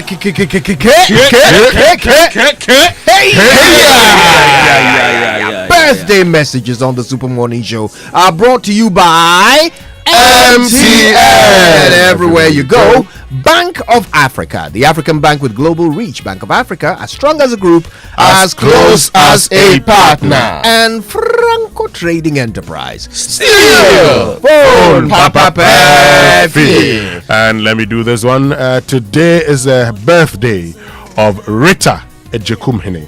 She turns 50 years today. Oh, wow. And that's actually the wife of Ishmael Ejekumhene. So it says, kindly wish Mrs. Rita Ejekumhene of West Africa Senior High School a glorious Golden Jubilee. It's from husband Ishmael, kids Sharon, Kobe, Ohineba, and Nyamepe, parents, siblings, in-laws, and all loved ones. Mrs. Rita Ejekumhene. Happy birthday. From Golden Jubilee to 70 a day. 70. Silver. Diamond. Platinum. So which one is Diamond? Is that Queen D in the 60th? No, they made it. I can't believe we are all confused. And then when it was 70, it was the platinum. Happy 70th birthday to Marian Ya Edu Dankwa, aka Auntie Marian, aka Auntie Marian of St. John's the Baptist Catholic Church in Otoko. This is from the entire family and the Frimpons. Lexus Bill celebrates his bauxite jubilee today. Yeah. Bauxite jubilee. Yeah. What is that? Don't mind me, he doesn't know what he's talking about. Okay. It's his birthday today. I actually got confused about it. It's his birthday. Anyway. Golden Jubilee, Diamond Jubilee, Silver Jubilee, Bauxite Jubilee. Today is also the birthday of Yao Sechafari. Wish you a happy birthday. Yes. Let's wish Lexus a happy birthday. With the cake. Lexus, you know, this morning I feel for watching. You won't believe this. But should I wait for you? I have known Lexus since 2007. Oh, I see. How long ago is that? That's a long time. 16 years. 17 now. Yeah, John Kufuor's last year. You have passed through with him. Lexus, Yes. should I eat something or wait for you? I want to eat wacho, but should I wait? But what has that got to do with it? What kind of pressure is this? Ideally, when people are celebrating their birthday, they give them gifts. No, we have Our people there, in Ghana, that's the Ghanaian way. the thing, and then you have to. Let me do this one before we go. Happy birthday to Mr. Chonam Akpelo, who's CEO of Suku Technologies and the Greater Accra Regional Chairperson of the Association of Ghana Industries from Osei, and the entire Joy business team to you. Happy birthday to Prosper Huertu. Today is your birthday. Prosper is very old, but he looks very young. So sometimes people confuse his age, right? Yes. Okay, I think we can get into the sports center then. Which is brought to you by MTN. Everywhere you go, Standard Chartered Bank, here for good. DSTV, it's your moment. And Cowbell, our creamy goodness. And late entry says, please wish my buddy Fanny Nanampong of Fair Trade Africa a happy birthday. May God continue to keep her and guide her and mold her into the woman after his own heart. And this is from Shirley Ferguson. So folks, you know, it's that time of the year when we all get excited because the festive season is here. Well, but these days could be very unnerving, especially if your funds are limited. You know, January is such a long month. As always, we've got your back, so stress less and let me help you out. Well, it's time to get yourself the Standard Chartered Visa credit card. You could get and spend up to 100,000 Ghana cedis free of charge with an offer to pay back in 50 days without paying any interest charges. Now, that's a jolly good idea. And the Standard Chartered debit card is your plug to hefty discounts as well. You could get up to 20% discount when you swipe at selected merchant points and partners. Let me not fail to add that while you enjoy all these, you could also win a trip to tour selected cities across Europe. Don't let money stop you from doing the lovely things you want to do this festive season. It's time to settle bills and not battle them. Let's make merry with the Standard Chartered Visa, debit and credit cards. This could be your time. So, Chairman, Boss Lady, wait no more. Call toll free 0800 740 100 or 0302 740 100. Reach us via email on feedback.ghana@sc.com. Standard Chartered, here for good. Now, I know we all have those days where we are low on everything. Today is one of those days. You might be low on energy. Yeah, power. You are low on watching. You are low on yes. You are low on time, on cash, and even airtime and data. Well, that's why MTN Extra Time is an airtime and data advanced service that allows you to make calls or browse the internet even when you have an insufficient balance. All you have to do is to just dial star 506 hash.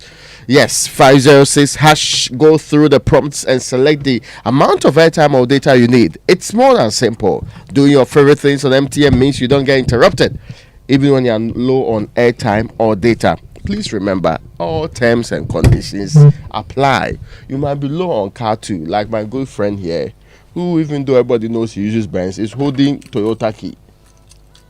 Who is that? You. Wednesday. You, of course. Yes. Don't bring yourself this morning. Good morning to all of you. Welcome to the Joy Sports Center with me, Fentu Tahiru Fentu. Coming up this morning, Middlesbrough shock Chelsea in the Carabao Cup first leg semi-final match. There's also all the updates from the Africa Cup of Nations, where Gambia's players have gone on strike just 3 days to the start of the competition. All of that to come. But first,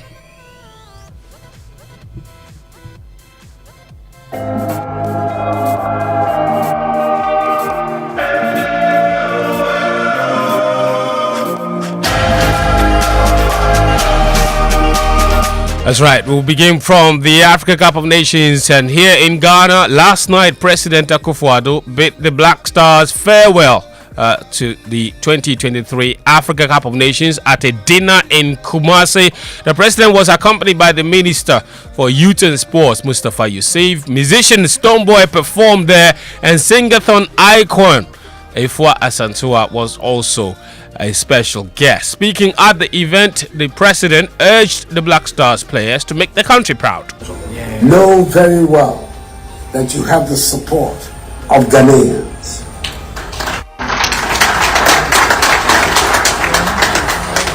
Go all out and make us proud. Government, with the active support of the GFA, has made all the arrangements necessary. All right, making all arrangements necessary to ensure the players make Ghana proud.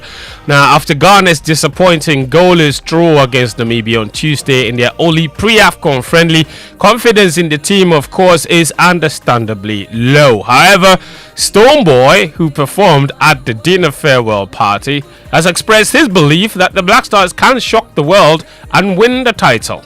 I'm standing on behalf of every Ghanaian musician that can ever be, past and present, to make them know that we are very strongly behind them in all aspects. So if along the way the spirits want to be weary, we are ready to borrow them more spirit. So they should go and do us good and possibly win the African Cup for us this tournament. Yes, it could definitely come as a surprise to the whole of the world and Africa, but I have great beliefs in my brothers and the technical teams and the coaching teams, and God knows how happy I am to be in the presence of the players, the president, and everybody. Alright, that's Stoneboy speaking at that dinner farewell for the Black Stars players yesterday, held at the Golden Bean Hotel. President Akufo-Addo, of course, was the special guest. Now, the Black Stars, they wrapped up their preparations for the AFCON with their final training yesterday at the Babaya Sports Stadium before going off to Abidjan later today. Joy Sports' Stephen Zando watched the session and reports. Ghana's superstar Kudus Mohammed joined his Black Stars teammate for Ghana's last training session at the Babaya Sports Stadium ahead of the 2023 Africa Cup of Nations. The West Ham star, after missing the first 6 days of Ghana's training, finally touched down in Kumasi yesterday and was accompanied by a physiotherapist assigned by West Ham, as the attacking midfielder is currently recovering from an injury. He joined a team training session yesterday at the Babaya Sports Stadium together with Antoine Semenyo, who missed Ghana's last friendly game against Namibia on Monday due to illness. That's Steven Zando there. Now, Chris Hughton, he says he doesn't know if the team is ready for the tournament set to start in just 3 days. I think as regards pressure going into a tournament, I think every coach, every head coach that takes a team into this tournament is under pressure. It's normal. It comes with the job, and I think as regards being ready, you never know if you are ready or not. You will know that when that first game comes, because I've been involved in teams and watched teams that haven't done particularly well, and when it comes to a first game of a tournament, all of a sudden their levels go up. And they can prove worthy winners. Alright, that's Chris Hughton there, who also says that players missing some days of preparations for the AFCON doesn't help his cause. All we can do is prepare the best way we can.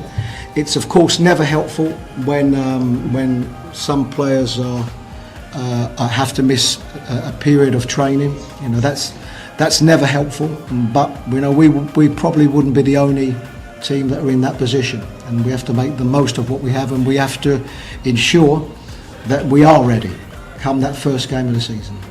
That's Chris Hughton. Of course, Ghana's first game is on Sunday against Cape Verde. Still on the team though, their former wingers like Kinsling. He believes the team has not prepared well enough for the AFCON. From where I'm sitting now, look, anything can happen. But from where I'm sitting now, our first team, our Black Stars at the moment, there have been hiccups in our games. There have been hiccups. You can go into the tournament with bad preparation, but you get close to the cup. Tournaments are sometimes it's different. It's been played different. They can go in even though we've not prepared well. From where I'm sitting, you go into the tournament and they can get it. But you have to go into a tournament having confidence, building something.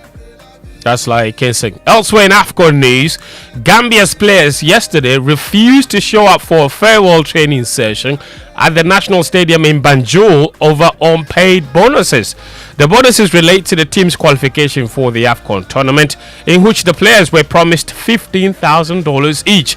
But after officials failed to pay the players, they chose the final day of preparations to go on strike, leaving thousands of fans who showed up to bid the team farewell stranded at the stadium.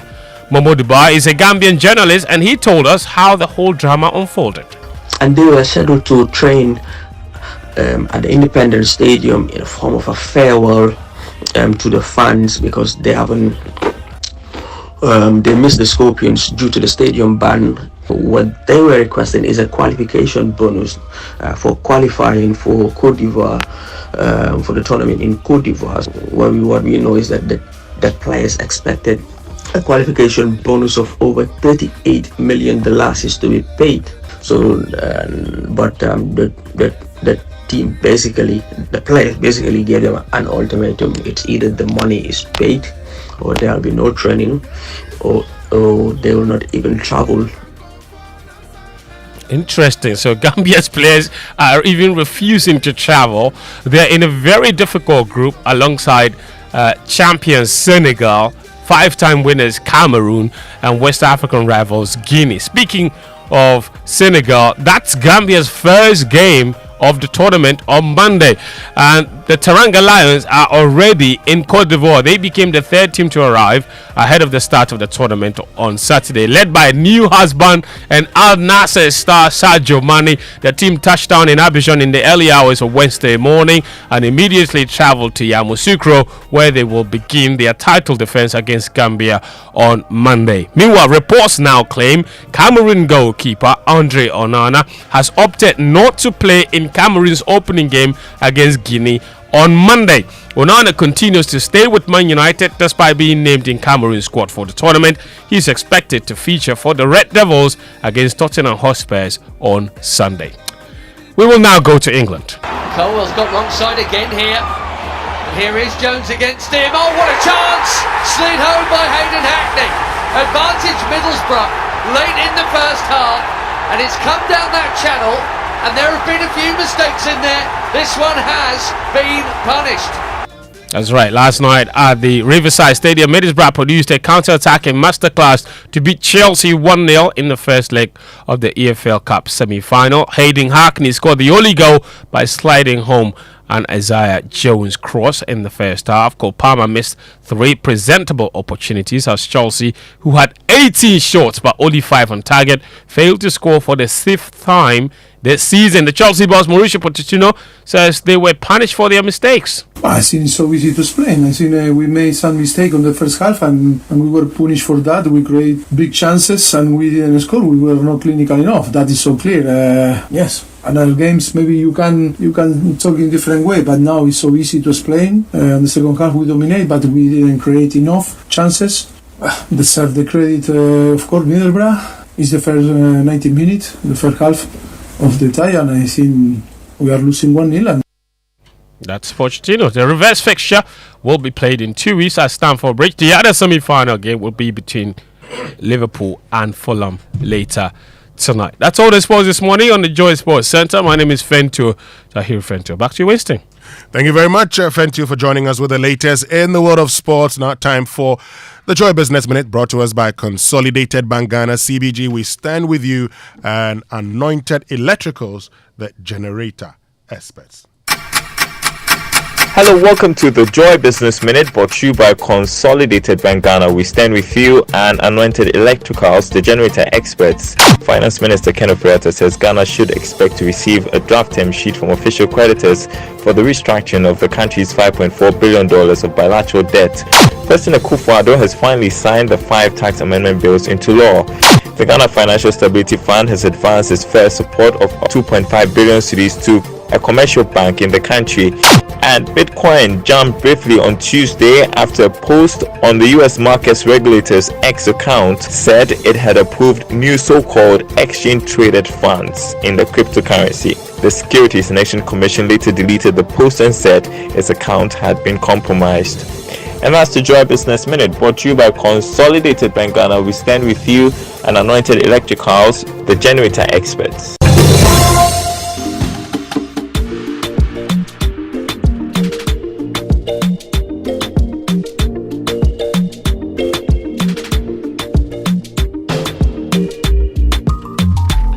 Right, so welcome back, and thank you very much for staying with us. This is the Super Morning Show on Joy 99.7 FM, and Anointed Electrical Engineering Services Limited is into the sales of ultra-silent generators from 5 kVA to 2,500 kVA, and they undertake the maintenance and repairs of all kinds of diesel generators, and they also stock genuine spare parts of all kinds for various generators. and also do generator rentals. In East Legon, you can locate them on the Lagos Avenue opposite Tomric Hotel. In Tema, on the Tema General Hospital Road, Community 9, just after the overhead. And at Odoko, where they have their head office, at number 77 Anointed House of the Odoko Malam Road. And they have branches nationwide. Anointed the Generator Experts. Call them 0243 480334. But let's get interactive this morning. Join us on X. Use the hashtag JoySMS. Are your lights off? Do you have lights now? Raymond, we're told that the lights have been restored. Yes, we understand from reliable sources that so far as ECG is concerned, the lights to all the areas have restored. So if you don't have power now, it's not part of the scheduled outtake that happened last night. Of course, you should be able to tell us. You are the ones with your homes and all of that. You should be able to tell us. So we are reliably informed that they are fully restored power supply to all of its operational areas. That's ECG. We're talking about Southern Ghana predominantly. Anyway, anyone whose area is off might be to a local fault, not load shedding.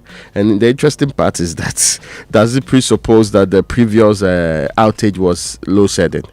Well, that's a very important question. Load shedding means a planned, programmed activity which required that we shared loads, so people are told, and of course it could be an emergency, but people are told that you need to share this amount of megawatt. They make a decision that I'll take off Wednesday's area and keep Raymond's area. You get my point, right? That you need to do so. So maybe ultimately that question ought to be answered. Is this a storm in the teacup? Is it a flash in the pan? Or it's something that's likely to recur along the line? Are we going to have difficulties again with power supply? In an election year, it doesn't make sense for politics. It doesn't make sense for economics, where we find ourselves in production and all the other related factors. We are presumed to be recovering from the crisis of the last few years. It can't be proper recovery and production without power, which is hinged on that. So that point needs to be made clear. When we had massive dooms on our hands, people lost their jobs. People were asked to go home. People were running different shifts. They had to recalibrate. And because sometimes when you had the power is when you could produce, right? So all of those questions ought to be asked. But ultimately, we should be told that we will never get to this point again. We have come way too far for this kind of gimmicks and plans on these things. And we all know that the IPPs are complaining, and they were complaining in private and in public consistently. But what happens is that we do a lot of lip service with our delivery, and the people don't trust that when we say we'll pay. That's where the other difficulty really is. Exactly, Raymond. And so, look, we'll see if we can activate the phone lines along the line so we can hear from you again. For all of you who called earlier and said your lights were off. But in the meantime, get on to X, use the hashtag JoySMS. Get on to WhatsApp 055-1111-997. Social media messages here on the Super Morning Show, brought to us by EcoBank, the Pan-African Bank. Now, every day people face different emergencies. There is the police emergency, fire emergency. There's also the medical emergency. I mean, you know the rest, right? But many Ghanaians don't know their emergency numbers. Well, here's one you would want to remember. *770#. Yes, *770# is the new EcoBank money emergency number. *770# gives you instant access to loans, fund transfers, utility payments, airtime and data purchases, and so much more, even without data. So there's no need to panic when you find yourself in any money emergency. EcoBank will always come to your rescue. Dial *770# now for solutions to your money emergencies. EcoBank is there, Pan-African Bank. Yes, I would love to hear from you. Are the lights on now? Share your thoughts with us. And as we always do, we'll share them with the rest of the world. And coming up on Big Stories here on the Super Morning Show, brought to us by Vodafone, Further Together. And latest form, your partner for life. We'll still talk about the past situation. But most importantly, Raymond, in 1965... In 1965, now that is 59 years ago, we commissioned the Accra-Tema Motorway. And having served the nation for more than 50 years, in fact, for almost 60 years, the Accra-Tema Motorway today is in such a deplorable state. In fact, you've had, Chief Superintendent Alexander Obing of the MTTD say, that's not a motorway, it's not an express road anymore. We've been talking about building or reconstructing the motorway for God knows how long. In fact, as far back as 2011, we've been talking about it. That was even before the motorway turned 50 years. At almost 60 years, just last week, we're told sod was cut for the reconstruction. Because in December 2023, a loan of more than $300 million was approved for its reconstruction. The question is, when will actual work begin on the Accra-Tema Motorway? When is it expected to be completed? And as we start, what alternative routes will be there for, these motorists or persons who use the motorway? Lots of questions. Traffic management. Traffic management. Very, very key. So, yes, you want to make a point? Yes. And because of how problematic this motorway has been, when I searched my notes, I realized I had done some chronology some time back. 2009, a former Roads and Highways Minister under President John Evans Mills promised to expand the motorway into a 6-lane highway, which did not materialize. In 2012, under the NDC, government promised, the minister then, Joe Gidisu, announced plans for massive expansion, including a 3-lane carriageway, but this promise also went unfulfilled. In 2015, former Finance Minister Sek Tepe promised construction of roads from the Tema Port to the motorway, but this remains unfulfilled. Now, in 2016, President Mahama himself, reiterated a commitment to do the 4-lane Tema Motorway to 6 lanes and announced plans for container terminals. In 2017, the MPP promised, and then the Ministry of Roads and Highways vowed to evict squatters because they were going to expand it immediately with a 10-month-long project announced. 30-month, yes. 3 years, yes, more than 2 years announced. In 2018, Anthony Kambu, who is Deputy Minister for Roads and Highways, hinted of the expansion to 6 lanes and reviewing the tolls, but of course cited the lack of funds as the main challenge why that did not happen. Then Amoakwata came to the scene with his massive list of promises from 2019. Assurance that it will happen. He said the 4-lane will be expanded. The need for the expansion needed to be done. In 2020 was when your good friend Kojo Frimpong, who was speaking for infrastructure in the Republic of Ghana at the time, made a very wonderful proclamation that a 36-month project was on its way and to be completed in 2024. Which year is 2024? This year. Yes, but this was 2020 when it spoke. So 2021, yes. Yes. So we are almost like in he said it was going to take 36 months to finish it in 2024. We have entered the 2024. It appears that it will be finished soon. But of course, that was Kojo Frimpong's own. He later on moved from the infrastructure point, so I'm not so sure he still shares with authority to speak to this matter. Amoakwata's ambitious promise was reiterated in June 2022. That's when he made again that 10-lane highway was going to be done. In 2023, of course, he continued. Even the finance minister confirmed that work on the motorway expansion was set to begin 2023 budget. Now, July 31st, 2023, again, was last time they came up with another bold announcement. Meet the press is when the minister actually gave us all the extension project conversations and the finalization of related agreements. That's what the minister said. Now, in fact, the minister also said that the concession agreement and the draft engineering, procurement and construction agreement for phase 1 was ready and will be laid in the house. So we're asking ourselves, so all this while, the conversations we've had about the people who had already come, the kind of projects they are put in place, people who are bringing some $500 or $600 million to come and do the project. That what's the name of the motor group? Yes, that grouping. They were back and forth as whether they had the money or we wanted them to pay some part of the money. So we come to the point where finally the finance minister himself stood in parliament and said, we will do it. And was put in the 2020 what they call the 4 budget. Yes. Yet, even before the 2024 budget will start, government had gone to do that's last week, right? Yes, government had gone to do what they call a construction pre-working whatever arrangement on the ground, telling us that they're about to start work. Will this be the last promise to end all promises when it comes to the motorway? You listen to the chronology from different governments, different ministers. Since 2009. Yes. Will this time round will we get the money to do it? So for the past 15 years, we've been talking about the Accra-Tema Motorway. But the critical question is, why have we not been able to do it? Yeah. And because we have not been able to do it... I can answer that question easily. Answer. It be money more problem. Okay. Now money palava. Now, because we've not been able to do it, And because in 2020, even before the new government would take office, we announced some 470 million agreement. Yes, I recall with a big document that was said, and it looked very, very prominent. That did not also materialize. How sure are we that this one will materialize? Yes. This coming of Christ, how sure are we that we will see Christ? Exactly, and for me that's the most important question. And so this morning we'll be getting answers to all of these questions. We want to find out, because look, I've used the motorway, and anytime I use the motorway, Raymond, I must be very honest with you, particularly if I'm from Tema to Accra. I drive 40 to 50. Oh yeah, you want to be sure that. Oh no, yeah, because I mean you're not very conversant with the road. You don't know that much. It takes experienced people to use that stretch. Yeah. And you will see that if the way you're driving, it's not very experienced, you know. Oh yeah. Because people who are experienced, they know where all the 16 or 18, some count 16 or 18 major pitfalls are. Yeah. So you need to have to avoid them and nuance your way around it. And sometimes if you're not, I mean, it's so bad. Yeah.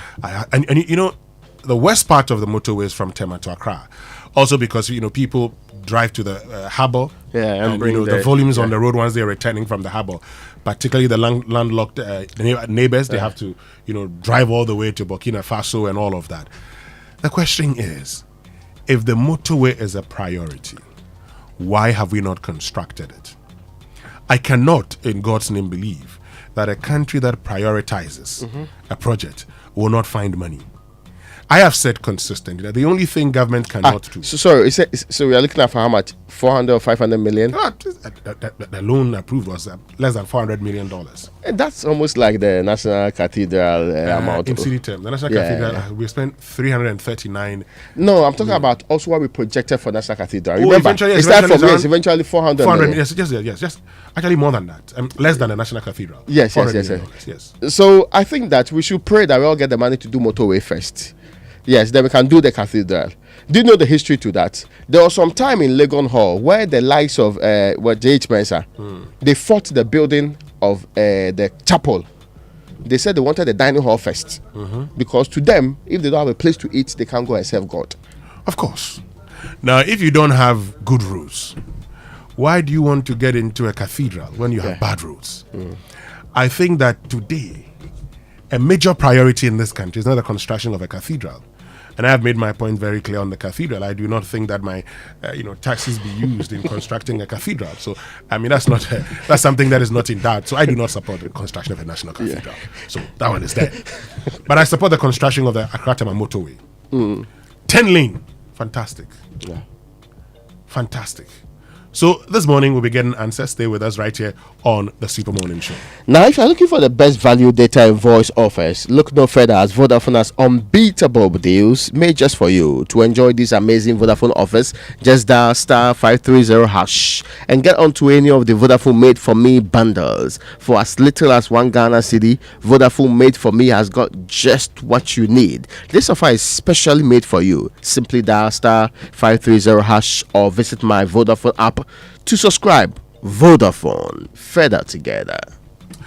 And looking for a medical school, Raymond? Right here in Ghana, you can have excellent medical education, small classes, excellent faculty and support for that dream of yours to become a medical doctor. Apply today to the Accra College of Medicine at East Legon. We've graduated 4 batches of doctors so far. So visit our website, acm.edu.gh, or call 0501 580 578 or 0501 550 665 now. ACM, educating doctors with hard power. Now, someone just sent me a message and said, have you seen the reconstruction money? I haven't seen the money. I don't know whether the money has hit our accounts. Oh no! I don't expect everything to hit our accounts. I know that a loan has been approved by Parliament. Yes. I also do know that the approval of a loan is not the end in itself. Of course. And that it must hit our account. Before we can start talking about it. And or a part of it should be in our account so that we can start the work with it. And you see, we should not make it look like this an election year. So you want to use something to do something so that you create some wagadre. Then we start some projects. Then we are all suffering and we are hoping for a better future because of the suffering. And you worsen the state on that. We all know that anything small that happens on that Accra-Tema Motorway, it affects the N1 100%. It affects traffic in Accra largely, and most people cannot go to work either on time or they have difficulty getting home. So we need to manage this properly. If you can't do it, I mean, why? Okay, so I know that it's fanciful and wonderful. Some of you are bought into it already. Why 10 lane? If we cannot raise that amount of money, why 10 lane? Let's wait for the experts to come and answer. Okay. Let's wait. In the meantime, stay with us. We'll be right back. Of late, things no easy, crowd. For my business inside, pressure day from customers. If I make payments, give suppliers, Okada riders, delivery charges, it no easy. Things no they move fast like before because everything make expensive. The family where they house, see what I they talk. Family where they call, they ask for another money. It no easy. Vodafone Cash be the only thing where they make my ID get to. If I they do transfers for Vodafone Cash, it they save me money. If you they do Vodafone Cash to Vodafone Cash transactions, still no transfer charges dey. Even if I they send money to another network, I they get value. Make you dial *110# to send money. Sending money from Vodafone Cash to Vodafone Cash still be free. Vodafone. Blessing. Do you know of any good medical school I can take Kofi to? Oh, Fifi, is that why you're looking all moody? Then I have some good news for you. The College of Medicine and Allied Sciences, COMAS, Accra, Ghana, is a degree awarding institution, and they offer Bachelor of Medicine and Bachelor of Surgery using the Graduate Entry Medical Programs, Bachelor of Diagnostic Imaging, and BSc Health Information Management. All these programs are accredited by GTEC. Their bilingual curriculum prepares you to consult in French. But I'm worried about admissions. Admissions are ongoing. Contact us on Facebook or on Instagram at info.comas or call us on 0208-456-556 or send them an email info@comas.edu.gh. COMAS, the citadel of a holistic professional medical education.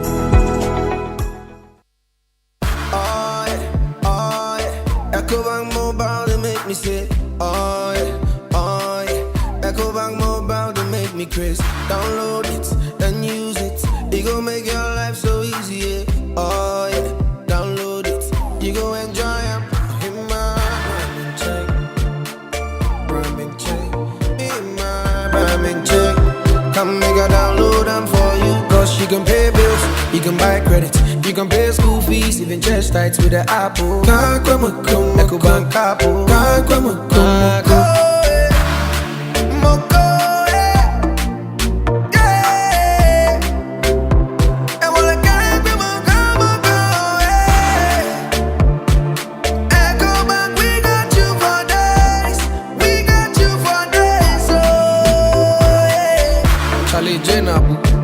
Life is easy with the EcoBank mobile app. You can pay your bills, transfer to and from mobile wallet, virtual card creation, transfer to other banks, express account opening, scan and pay, express cash, all at your fingertips with the EcoBank mobile app. You know it's 5-star life with EcoBank. Can promise. Hey, Cashman. Yeah. Don't you know Nana has assembled all of us and you are here making calls? My generator is spoiled too. So I'm calling a renowned Ghanaian company with an excellent track record in the sales and repairs of generator sets in Accra to come and repair for me. Oh, is it Anointed Electricals? Yeah. Anointed Electricals deals in quality and genuine generators with high fuel efficiency. We also rent generators. They sell quality generators from 10 kVA to 2500 kVA. They have spare parts of other generators and can repair every faulty generator set even if you didn't buy from them. Look, now we don't have any electrical problem in Accra. Wow. Because Anointed Electricals is right here at East Legon, Lagos Avenue, opposite Tomric Hotel. And that's why Nana is calling us. Okay. Yes. If you want to buy a brand new generator or repair the old one, visit Anointed Electricals. Or if you are within Accra, call our hotline 0246 423 534 or call 0243 480 334. They have qualified and dedicated men on 24-hour after sales service. Then let's go and listen to Nana. Let's go. Gosh, after giving you the hint, won't you give me anything? Anointed, the generator experts. A bank that supports you, a bank that cares for you. Hand in hand, we stand with you. So lift your head up. Big dreams are waiting. We'll walk with you where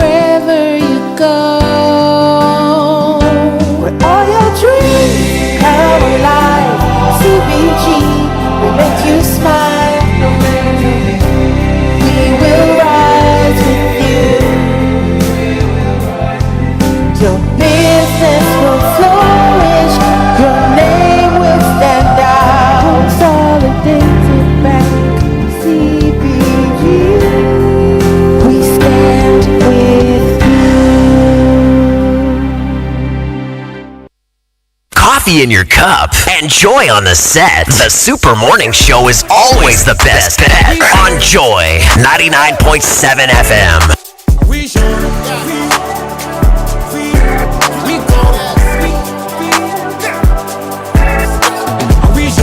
Can you hear this song? If you hear this song, get your kicks on. No time, my brother, we gone. We gone. You know.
I was unavailable. I was hearing on Abele. Yes. Me too. I had the Abele, but later on we were proven wrong. It's like the Abna call me later. Yeah.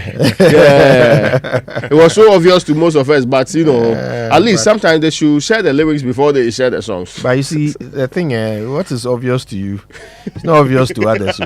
You know, for how many years we were saying in my household when we are singing Michael Jackson, Mami say, Mama fa, Mama kunta. Oh yeah. I mean, it became very, very popular. It's all about what you hear. And what I do is that because if I'm not sure, I don't say it loud. I'll be saying my head. Just in case. Yes. So now nobody gets to accuse me of anything. But it's music. This one's not a test. It is what I'm hearing that I'm saying. But people will criticize you, they'll chastise you. Why people should take their time? It's just music. It is for my entertainment. I don't know what else you expect me to say. Well, anyway. Well, Coach, your very good friend Nana Haddon. Oh yes, he has made some donations towards the Wachi. Oh, Nana is such a great guy. Nana, oh, thank you. Sorry, he was a great guy before the Wachi donation, and he remains a great guy. He has just shown more evidence that he's a great guy. The way is the first response. Then he said that he has made donation. Raymond, it was elevated from to Nana is such a great guy. You cannot make my expression of gratitude a bad thing. No, I'm not saying it's a bad thing. I'm just saying you can't. No, I'm just saying that eat the wachi and keep quiet. The motive behind the expression might not be as holy as some of us expect it to be. Yeah. No willy for Raymond. Well, because I am questioning you. Yeah. I mean, you seriously. This is not how you speak truth. That is why we are still staying in this country. Sometimes when you go to a very terrible experience like last night, you get to be refreshed in the morning with things like watching. Then you get to reconnect with why you are still Ghanaian. So without some of these elements, lie. So imagine if you spend the night in darkness, couldn't even iron your shirt, and then you end up on the motorway this morning, and then these potholes with iron rods sticking out of them, iron rod lollipops. Upside down iron rod lollipops are tripping you up all the way to work, and you are spending 2 hours on a motorway that was designed to link you from Tema to Accra in 20 minutes. Imagine if that is you. What will you do to your Ghana passports if you get Wachi can make things better. No amount of Wachi. No, you can look to the bright side. I'm sorry, but it's got to be a lot of Wachi then. Yes. A whole year supply. It has to be big. Always thing. By the way, I mean, we can't give up on this country, right? It's the reason why we come here every morning. If we have given up by now, I was going to say I was working somewhere else. No, but Raymond, I was going to mention some office. No, the thing about giving up is that, I ask myself the simple question. Right now, if I leave Ghana, at my stage, am I not going to start life? What are you going to do? Where are you going? If I had given up, do you know what I'd be doing by now? I'd be a politician. It appears to be a very safe and easy that's way where to go. Anyway. Once you decide that nothing can be fixed, then you just figure out how best to benefit yourself. If I give up now, where do I go to? How do I start all over again? So you're going to become assistant professor in the UK. Oh, that's a long process. Then you teach, then you write on Facebook that Ghana is not working. That's all. So we'll make Ghana work. Yeah. No, that's our commitment though. There is no plan B. It might not be, we will lose friends in the process. You like us sometimes when elections happen and they end sometimes. Election cycles will determine our friends. It's fine. It makes sense. I mean, we are come to understand that that's reality. I made a comment last time that a lot of the time, when my friends get into power, they no longer become my friends. Oh yeah, they become temporarily on hold. When they get into opposition, they renew the friendship. They become friends again. You strengthen the friendship. And they call you at midnight. Sometimes not even when they get into parliament and they are made ministers, when they become no longer ministers, then they come back to start. They'll start renegotiating the relationship.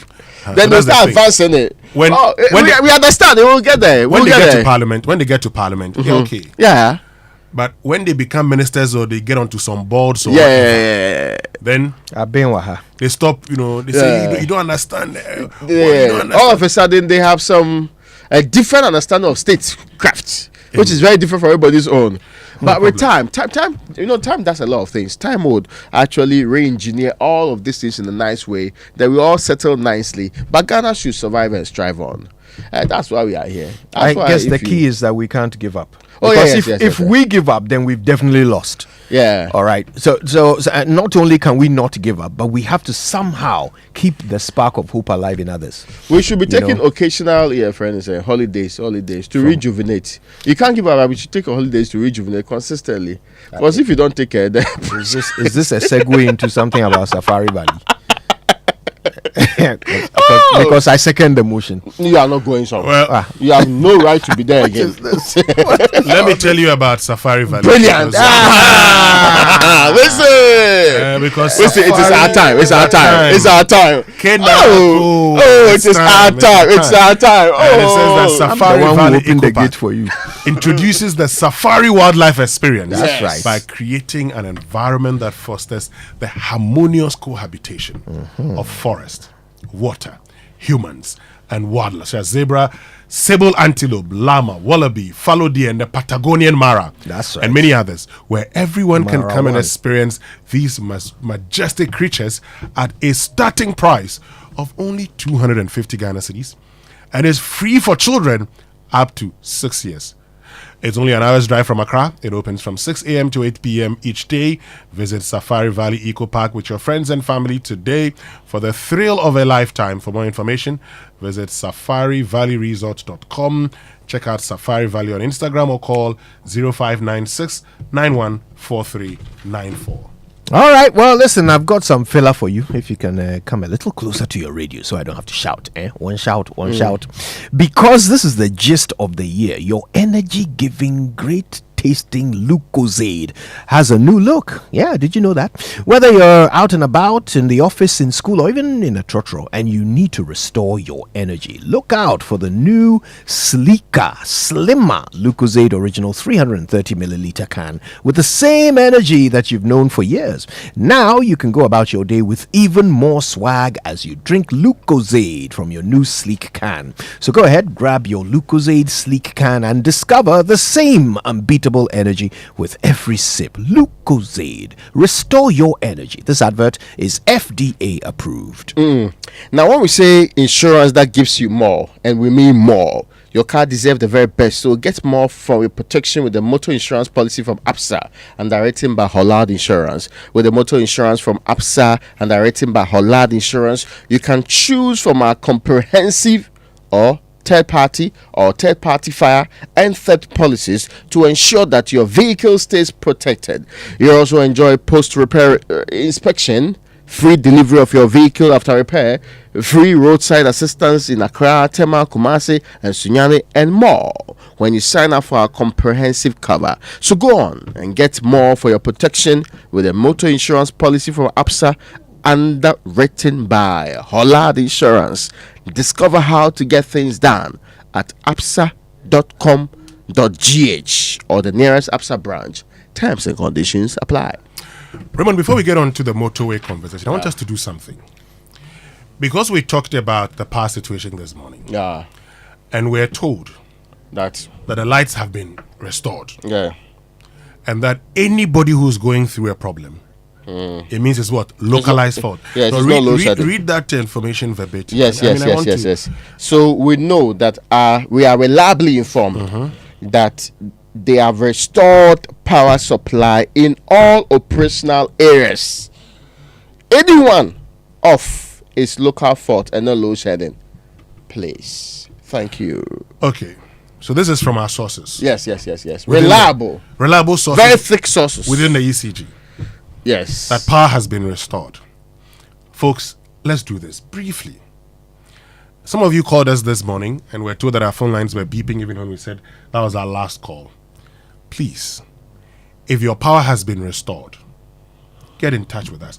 Let us not only call when the power is off. Now that the power has been restored, if your lights went off and your lights have been restored, I'm sure Kojo and Raymond will do the check right now and tell us whether their lights have been restored.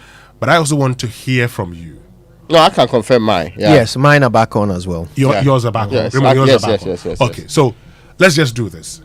if yours is not back on, maybe it could be a localized fault, but it's also important that ECG knows where you are. Where the localized fault is, so they can deal with it. So before we get on to, the Accra-Tema Motorway and find out the state of progress on its reconstruction, because sod was cut. We know that in Ghana sometimes sod is cut and then we go to sleep. We don't want that to happen to the motorway. So let's activate the phone lines briefly. Let's just hear from you and then we'll get into the conversation, our main conversation about the Accra-Tema Motorway. So the phone lines have been activated now on 0302 216 541 and then 055 1111997. So 0302 216 541 and then 055 1111997.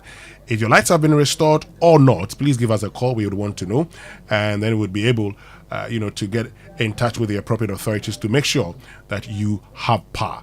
Lots of your messages coming to us this morning. Let me just read some of them. At Ansong Asamoah on X says, my lights got back on at 12 a.m. after 14 hours of power outage. So yours may be a different situation. At Freddie Matt says, well, they complained over too much SS power from the NDC.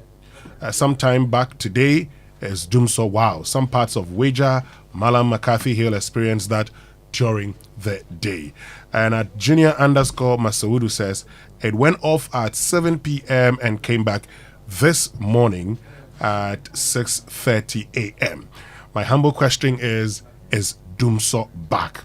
And at Collins Tete says, regardless of how we glamorize it to be, Dumso is back.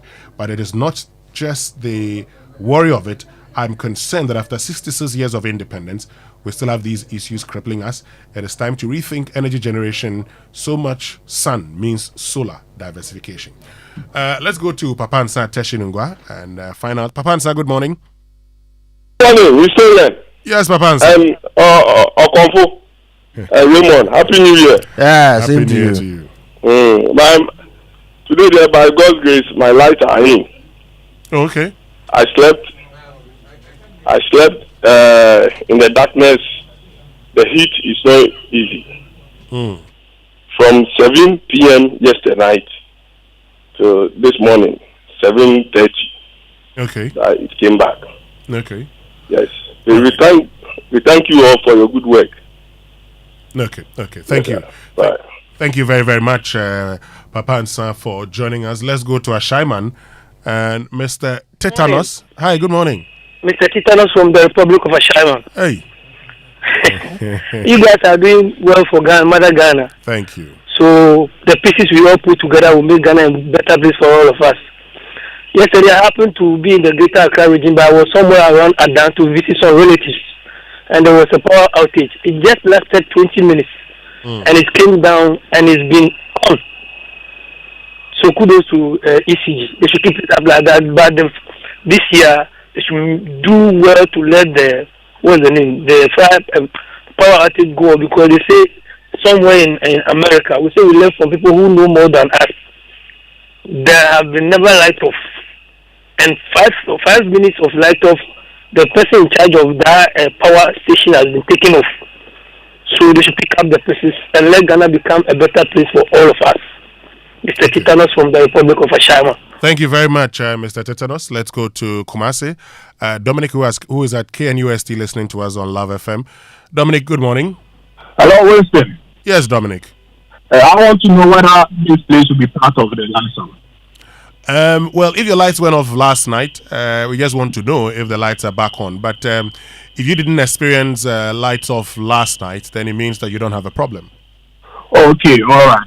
So is this the country that was talking about wanting to do green stuff, green energy? Hey, Jesus Christ. It's the same country, Ghana, yes. We need to check the health of our leaders. So we need to check their health. Because the Constitution says you have to be of correct age and of right mental health. Sound mind, yes. But we don't check it. It's very important. Very important. What's the point, Dominic? We have to be checking it. Because the Constitution requires it. For the age, nobody can lie about it. Baumia cannot come and tell you that he's 6 years old. You get it? Okay. So it has to be checked. You have to follow the constitution. All right. Awesome. Thank you very much, Dominic. Let's go to East Legon. Benjamin, good morning. Hi, good morning, Chief. How are you? I'm fine. How about you? Great. They said they are coming to do what to the motorway? Come again? No, please. What did he say? They said they are coming today to the motorway. Tell them to back off. Tell them to back off. They are reconstructing it, a 10-lane motorway. Remember you interviewed a guy on your show who was it Kojo Frimpong on the morning show some time back, and he emphatically told us the money was ready and it was a 36 months program. Mother, drive from the motorway all the way to Pram Junction and see the mess. Are they kidding us? Mother, you will beg them. The mess they've created, they should leave it like this. For the possible next government to come and handle it, we cannot allow them to touch the motorway. In fact, immediately I see them embarking on that expansion, I'll go for a one-man demonstration to stop them, because they cannot conclude that motorway before election. And listen. Well, but Benjamin, governance is a continuous process, isn't it? I agree, but they cannot go and see the mess from the motorway to Pram Junction, and they are coming to do what?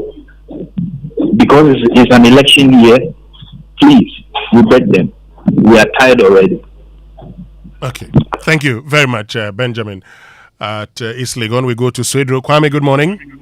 Morning, Westin. Yes, Kwame. Are your lights back on? Oh, yes. Let me say these things. First of all, I think this started somewhere last December or so.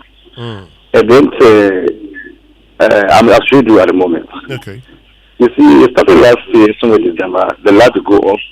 We spent about 5 hours in the camp zone. Just last week, Friday, last Thursday, it went off around 8 o'clock in the night. It came around 1 o'clock a.m. It repeated itself the following day, Saturday. It went off 8 o'clock, it came back 1 o'clock. Monday, the same thing happened. 8 o'clock, it came back yesterday. It was for a short period. It went off 8 o'clock, and then it was around, I think, 11 o'clock. So, I didn't know what is going on. See, my biggest fear is that, frankly speaking, I'm not well. I'm very sick because the whole of that Monday, I couldn't sleep the whole night. I was sweating profusely. I am sick. I was going to go to school. School opened yesterday. I was going to go to school, report to school, and then come back.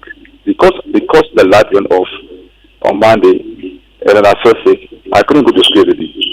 You see, so it's a serious kind of thing. I don't know. I don't know what to say. My heart beats for this country. Whenever I wake up, I'm always fearing that the light will go off. Because whenever the light go off, I can sleep without light. You see, I'm a diabetic and I sweat a lot.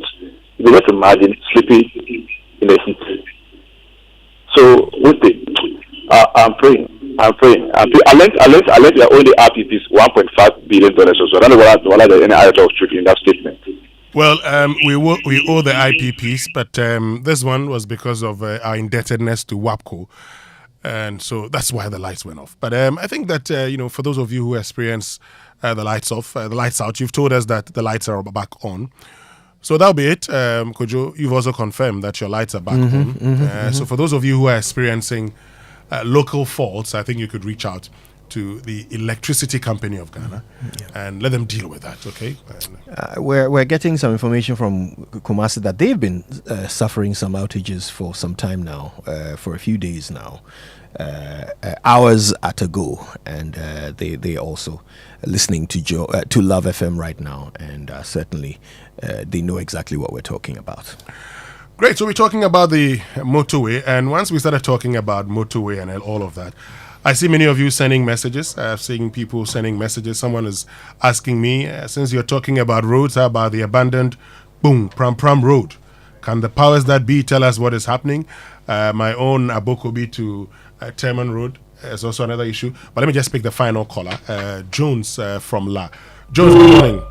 Jones, kindly reduce the volume on your radio set and let us know what the situation good morning, guys. Yes, good morning. Yeah, this is Jones from La. Sure. Yeah, it's about time we stop deceiving ourselves. It's about time we stop deceiving ourselves. The doomsday is real. Let's come out and make sure that the problem is solved. But deceiving ourselves is not doomsday, local problem, all kinds of things will not solve the problem. We all slept without light last night. And I call people from Volta region, part of Volta region, whatever, or there was light off. We shouldn't be lying to ourselves that things are okay. We are turned the corner somewhere and deceiving ourselves. Let's come out. When you sell your sickness, that is where you find solution to it. But when you continue to deceive yourself, and when you continue to say your mother is not dead, meanwhile, one day, flies will begin to come out from the room, and everybody will know that your mother is dead. Okay. This government has taken us through a lot of problems. Ghanaians are facing a lot of problems. It's left with a few, months for you to go off. Please, let's begin to put things in place so that we will not suffer. What at all have we done wrong for this government to be treating us this way? They are only running the country with slogans and cliches. They are not doing anything. Marking time for 2025 to come, then they go off. Let's, say the truth, and then we find solution to it. Just as Mahama was able to find solution to our power problem. If you can't get the money to pay, please come out. Let's judge and see where we can go. Thank you so much. Thank you, Jones. Are your lights back on? Please, yes. My light was back on this morning. Okay. Thank you very much, Jones from La. Will be our final caller for now here on the Super Morning Show on Joy 99.7 FM.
Well, listen, thanks for staying tuned. It's just about 2 minutes to 9 on the Super Morning Show. And in the morning, we told you that we are very curious to find out the details of this sword that was cut for the commencement of construction of a 10-lane motorway, Accra-Tema Motorway.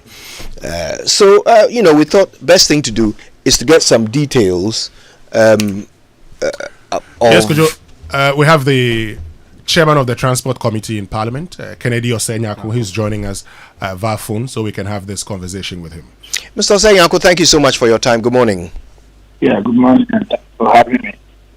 Same to you. Perhaps we can start by getting a bit of information about exactly what was brought before you in Parliament. What has been approved? Okay, so thank you for giving me this opportunity and a very good morning to your listeners. Well, so Parliament was presented with a concession agreement by the Ministry of Roads and Highways. The concession agreement was basically about just agreements that we have entered it into with a gift as a Ghana Infrastructure Investment Fund to seed part of, let's say, the asset, which is the motorway, to give to also forgive also to form whether a special purpose vehicle with a private company. We construct the motorway in 3 sessions. So basically, it was purely about a concession agreement, but in the concession agreement, you have details of pieces of the project, how much it's going to cost, and the scope of work, and the period in which we expect the project to be completed. So that is what was contained in the concession agreement. Very good. You mentioned something about a gift earlier. Can you clarify that, please? As a gift. Ghana Infrastructure Investment Fund. Gift. Forgive me. The line wasn't very clear. We didn't hear that part very clearly.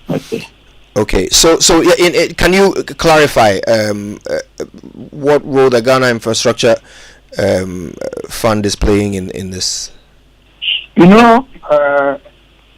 want to embark on this project. The Ministry of Roads and Highways don't have the money to do this project. The ministry tried on several means to get. They wanted to use mortar angels from Portugal to do this project, but they couldn't secure the funds. So government was looking for other alternative means of getting funding for this project. And we all know the purpose or the objective of the setup of GIFT. So they are basically to also see how soon we can embark on major infrastructure projects with the allocation that we made to them in the budget. For some time now, they have some money sitting in the account which was allocated.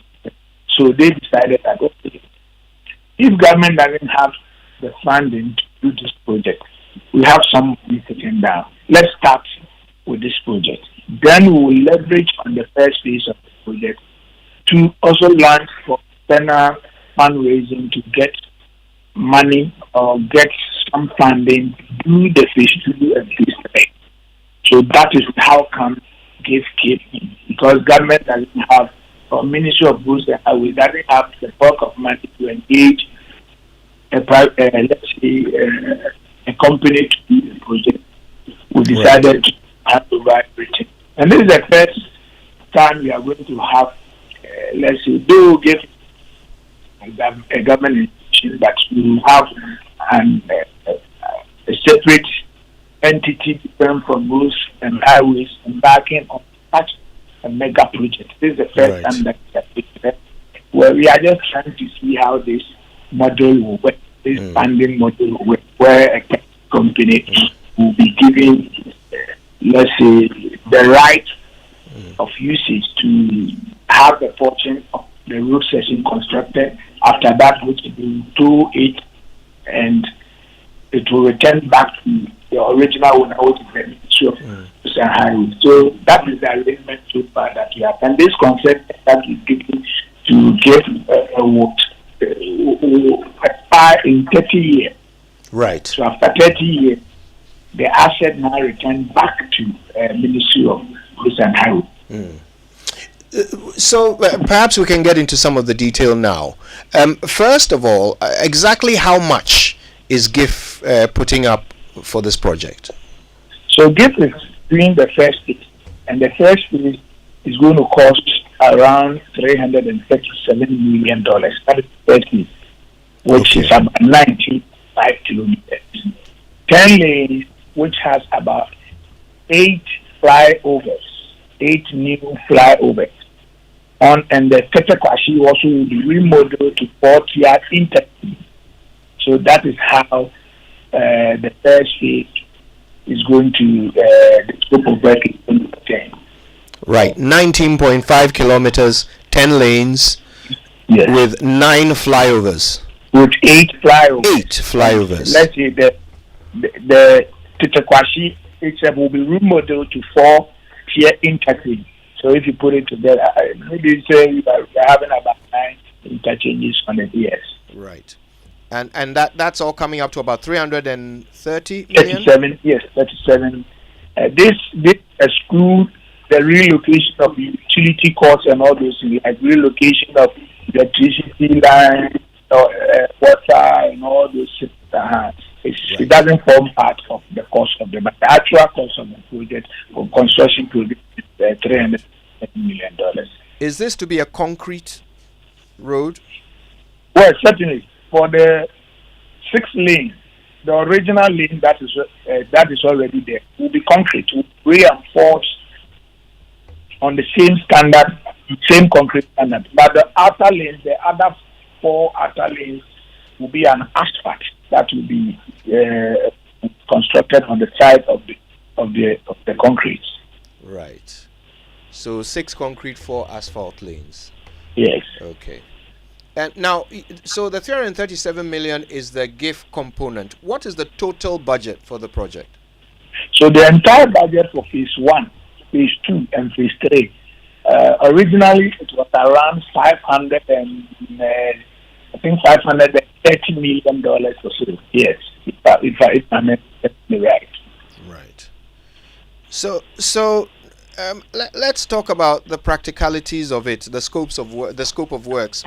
The current 4, occasionally 6-lane motorway occupies a specific space and has had its edges encroached upon by settlements and all kinds of other unauthorized edifices and so forth. What's the plan? Is there going to be the need for some resettlement before this project commences? How is it to proceed? You remember some time ago, the Minister for Roads and Highways went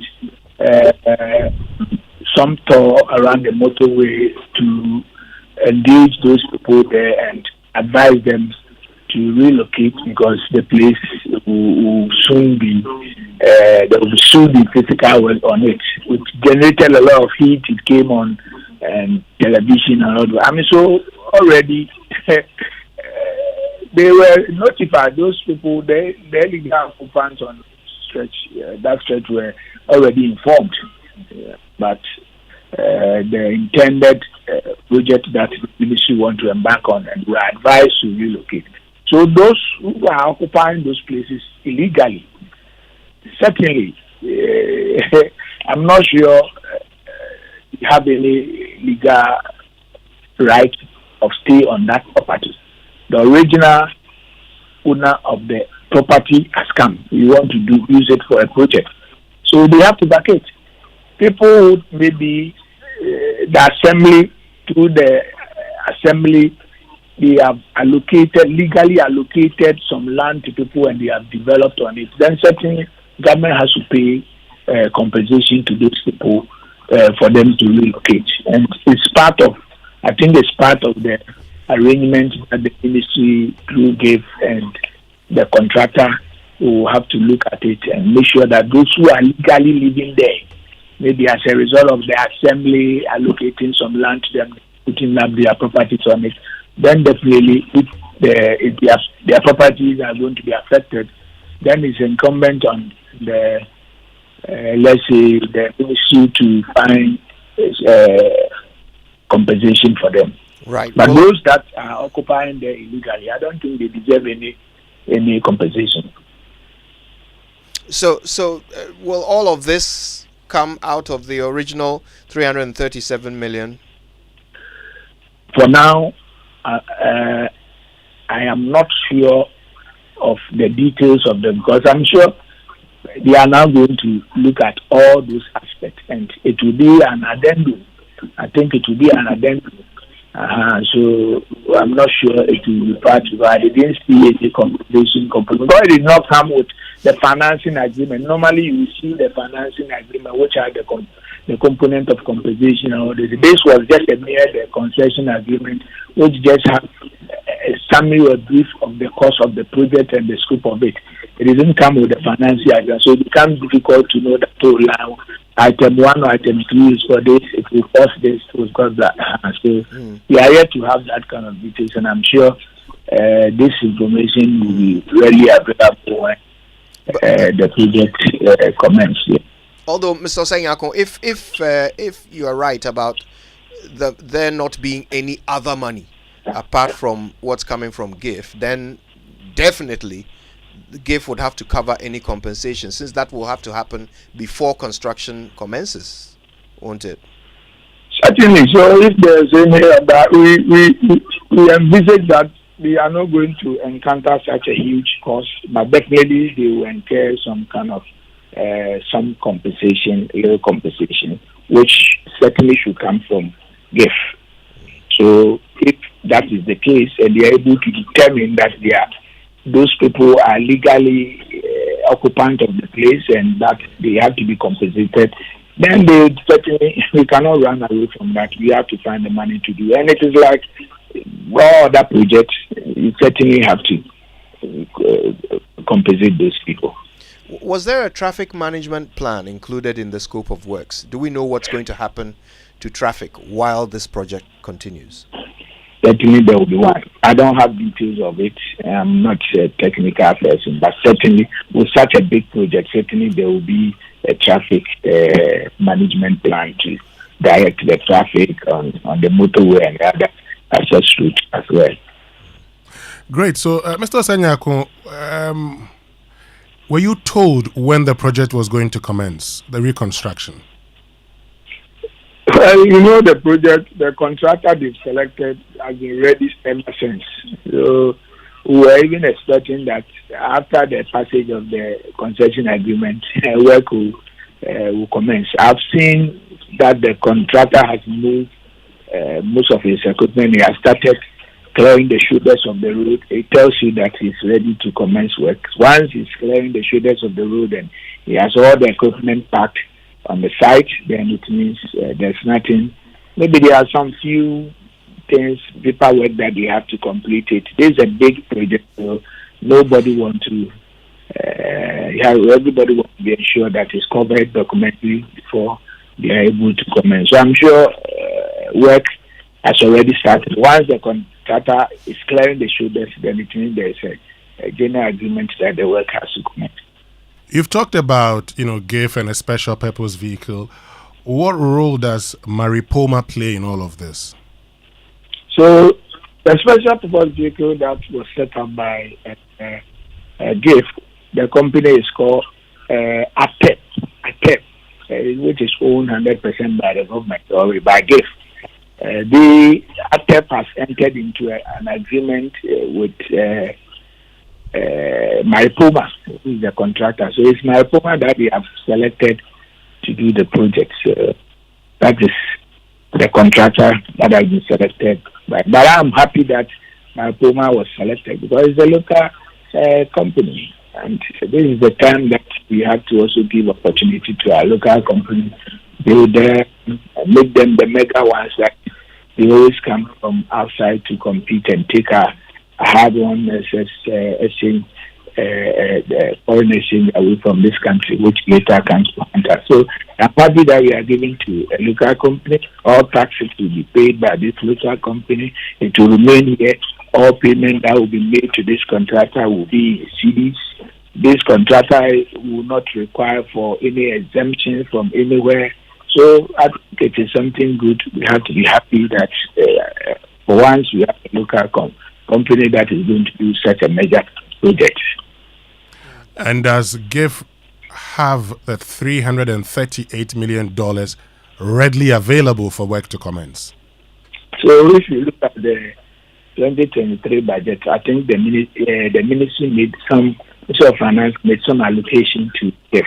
So they've staggered it in 3 phases. By the time the project is completed, I'm sure all the 333 will be paid. They have already made 2023. There was some allocation. I think about $125 million or so has already been made available for the start. So this year too, another allocation to have been made in the budget. So for 3-year budget planning, they will have all the money, and by the time they finish the project in 36 months, all the money will be ready for them. You've talked about allocations. We know in the past releases were not made to GIF. How sure are we that this will not be one of those? Well, let's be positive about it and hope that the money will be readily available for the contractor to do the job. I'm of the firm belief that the money will be made available, and this money is going to come from the ADF, which is the oil money. So the oil money, you know, that is there. So once we are committed to use it for such a project, definitely we'll be able to have it for the contract, the project.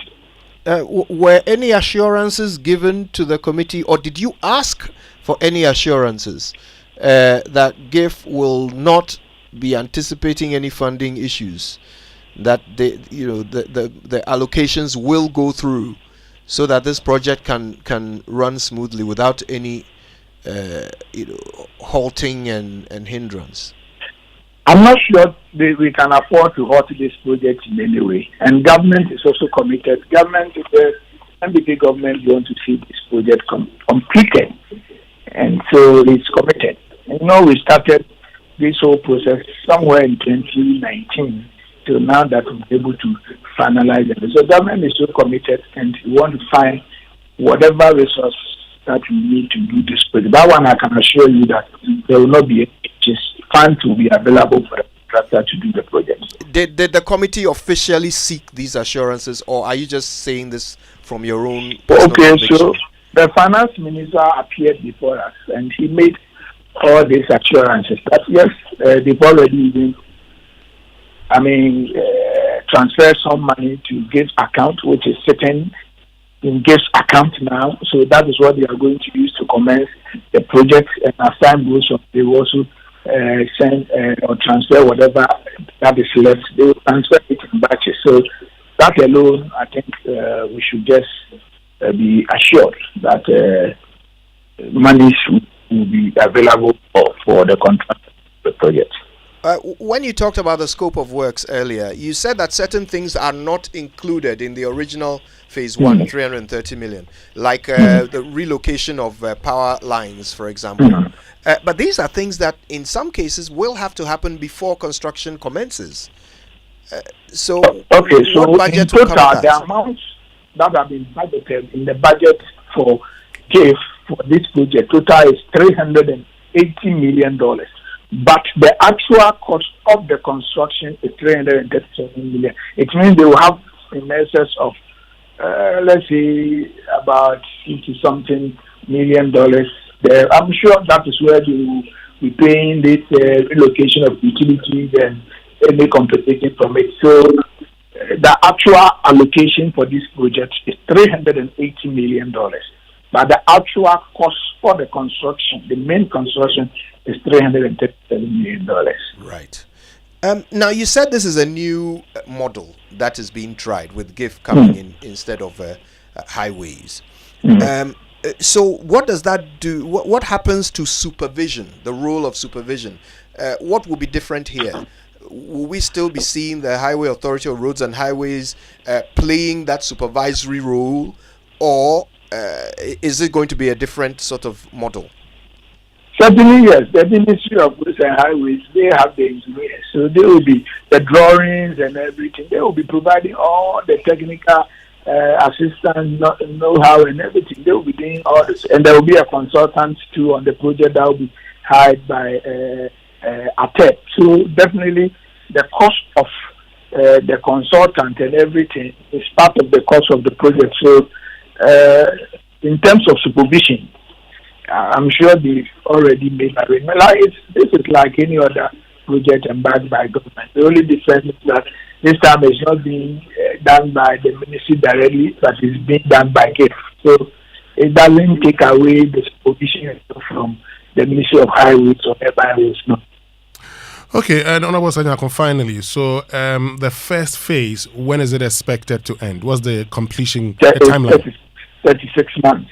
36 months. Yes. Okay.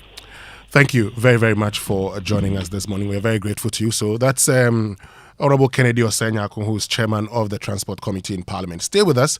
When we return after these messages, we'll get to hear from Raymond. We also may hear from you. We'll be right back.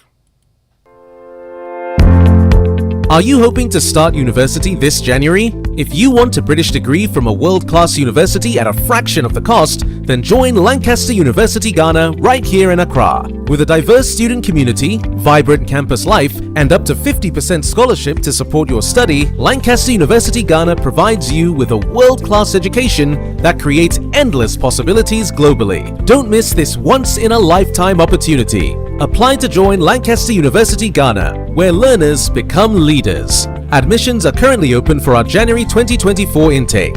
Apply now for our foundation program. For more information, contact us on +233 030 221 8989 or send an email to admissions@lancaster.edu.gh. Lancaster University Ghana, the only British university campus in West Africa. Hello, babe. Hello. Where are you? I'm home watching football. What's up? That reminds me. I hope we are going to Ivory Coast for the AFCON 2024 because I'm tired of watching it on TV. Don't worry, babe. I've got everything under control. Then my things are already packed though. Adansi Travels and CAF are making it possible for you to experience AFCON 2024 live in Ivory Coast from 13th January 2024. You can choose to go by air at a rate starting from $1,200 per person and $2,350 for couple, or by road at a rate starting from $890 per person and $1,750 for couple. Your flight, internal transport, daily breakfast, match ticket, and tours are all sorted. So what are you waiting for? Call 0595 500 817 or 0556 310 404 to book now. Adansi Travels, fuel life's beauty. Let me share my experience with you at the new Aqua-Safari Resorts. When you arrive, you're greeted by warm smiles and introduced to your 24-hour butler who already has your itinerary sorted. Enjoy water sports activities like jet ski rides, kayaking, water sliding, flyboarding, and castnet fishing. You can even have your lunch here on the boat cruise. Let the tour guides take you through the sceneries of the mangrove forest, the friendliness of the animals, while you pet and feed them. We chose to have our breakfast with a beautiful sunrise right in front of our cabin. Visit Aqua-Safari Eco Resort in Ghana, bringing you closer to nature. The Driver and Vehicle Licensing Authority (DVLA) has introduced a new online vehicle registration process. That's right, you can now log on to online.gov.gh to start your new vehicle registration process at the comfort of your location. Then present your vehicle at any private vehicle test station with customs release documentation for verification and testing. Once that's done, you can visit any DVLA office for further vehicle inspection and biometric verification of the owner or authorized persons for your digital smart card. Yes, a smart card. No more paper documents, and it's that easy. Log on to online.gov.gh today and start your new vehicle registration process now. DVLA, your safety our concern. Hello believe what I am planning next? I want to start my postgraduate degree, buy a car, and build my dream home. But you know what's stopping me? What's that, Mike? Money, oh. That be my biggest wahala. Oh, you are sorted, Kra. With a GCB Big Move personal loan promo, you can borrow up to a whopping 400,000 Ghana cedis at a significantly reduced interest rate in less than 24 hours. Like, seriously? How do I qualify? Yes, it's available to all GCB salary account holders. Plus, you get a 2-month grace period before you start to pay back. Susket, I'm opening an account with GCB now. Get a personal loan of up to 400,000 Ghana cedis at a significantly reduced interest rate in less than 24 hours. Call 0800-422-422 or visit your nearest GCB branch today to fund your next big move as we celebrate 70 years of greatness. T's and C's apply. GCB Bank, your bank for life. Coffee in your cup and joy on the set. The Super Morning Show is always the best bet on Joy 99.7 FM.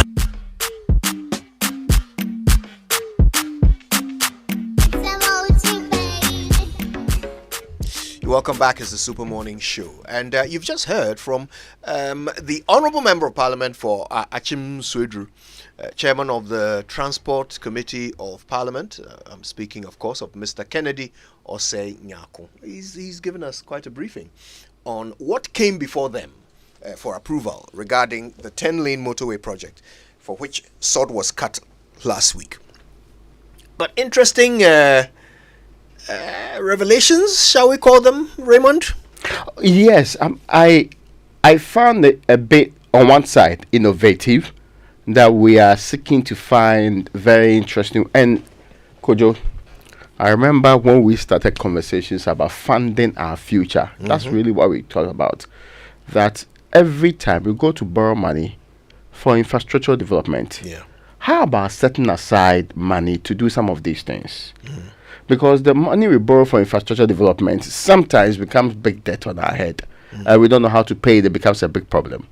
Remember those days, Sektepe used to talk about smart borrowing and the effect of that and the subsequent impact it should have on the economy. Then we set up, somewhere around 2014, 2015, the GIIF, Ghana Infrastructure Investment Fund. We also set up along at that same time things like sinking fund that we would borrow. So we need a dedicated fund to be able to use to pay for the things we borrow. On the other side, we needed to fund our development because we cannot rely and always go cap in hand begging to get that happening. So that's when GIF became big. Of course, since Honorable Kuntun Kunuku became finance minister, we've had some challenges with whether or not GIF was getting the amount it's supposed to be getting. Parliamentarians have complained before. The people at GIF, they can't complain openly, but they complain privately about whether or not we are servicing that particular option. So when we had struggled and we went through 15 years, right, of trying to find alternative means of building a better motorway befitting of the name motorway, and we have finally settled on the fact that GIIF should set up and basically a company, right, that would be doing it. So we put money in the GIIF.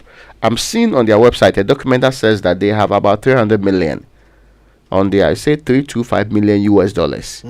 A permanent investment vehicle established by the government of Ghana with 325 million US dollars to act as catalyst to leverage private sector funds into infrastructure assets. Yeah, Raymond, that was what was established. Yes. And it's the same GIIF. And I've seen that document. It's the same GIIF that we actually used for Agenda 111. Yeah. Check it carefully. Yeah, I was coming to the list of projects from transportation Yes, affordable housing is supposed to be part of the things. But I'll come to that, Winston. I just wanted people to get the impression that this GIF has done some things that we know before. The Ghana Airport Company, 30 million. Yeah. Accra-Tema Oil Jetty, that's 32 million. The investment portfolios include Accra-Tema Port Expansion, 58 million. The US dollars anyway. Western Corridor Fiber, that's 34 million US dollars.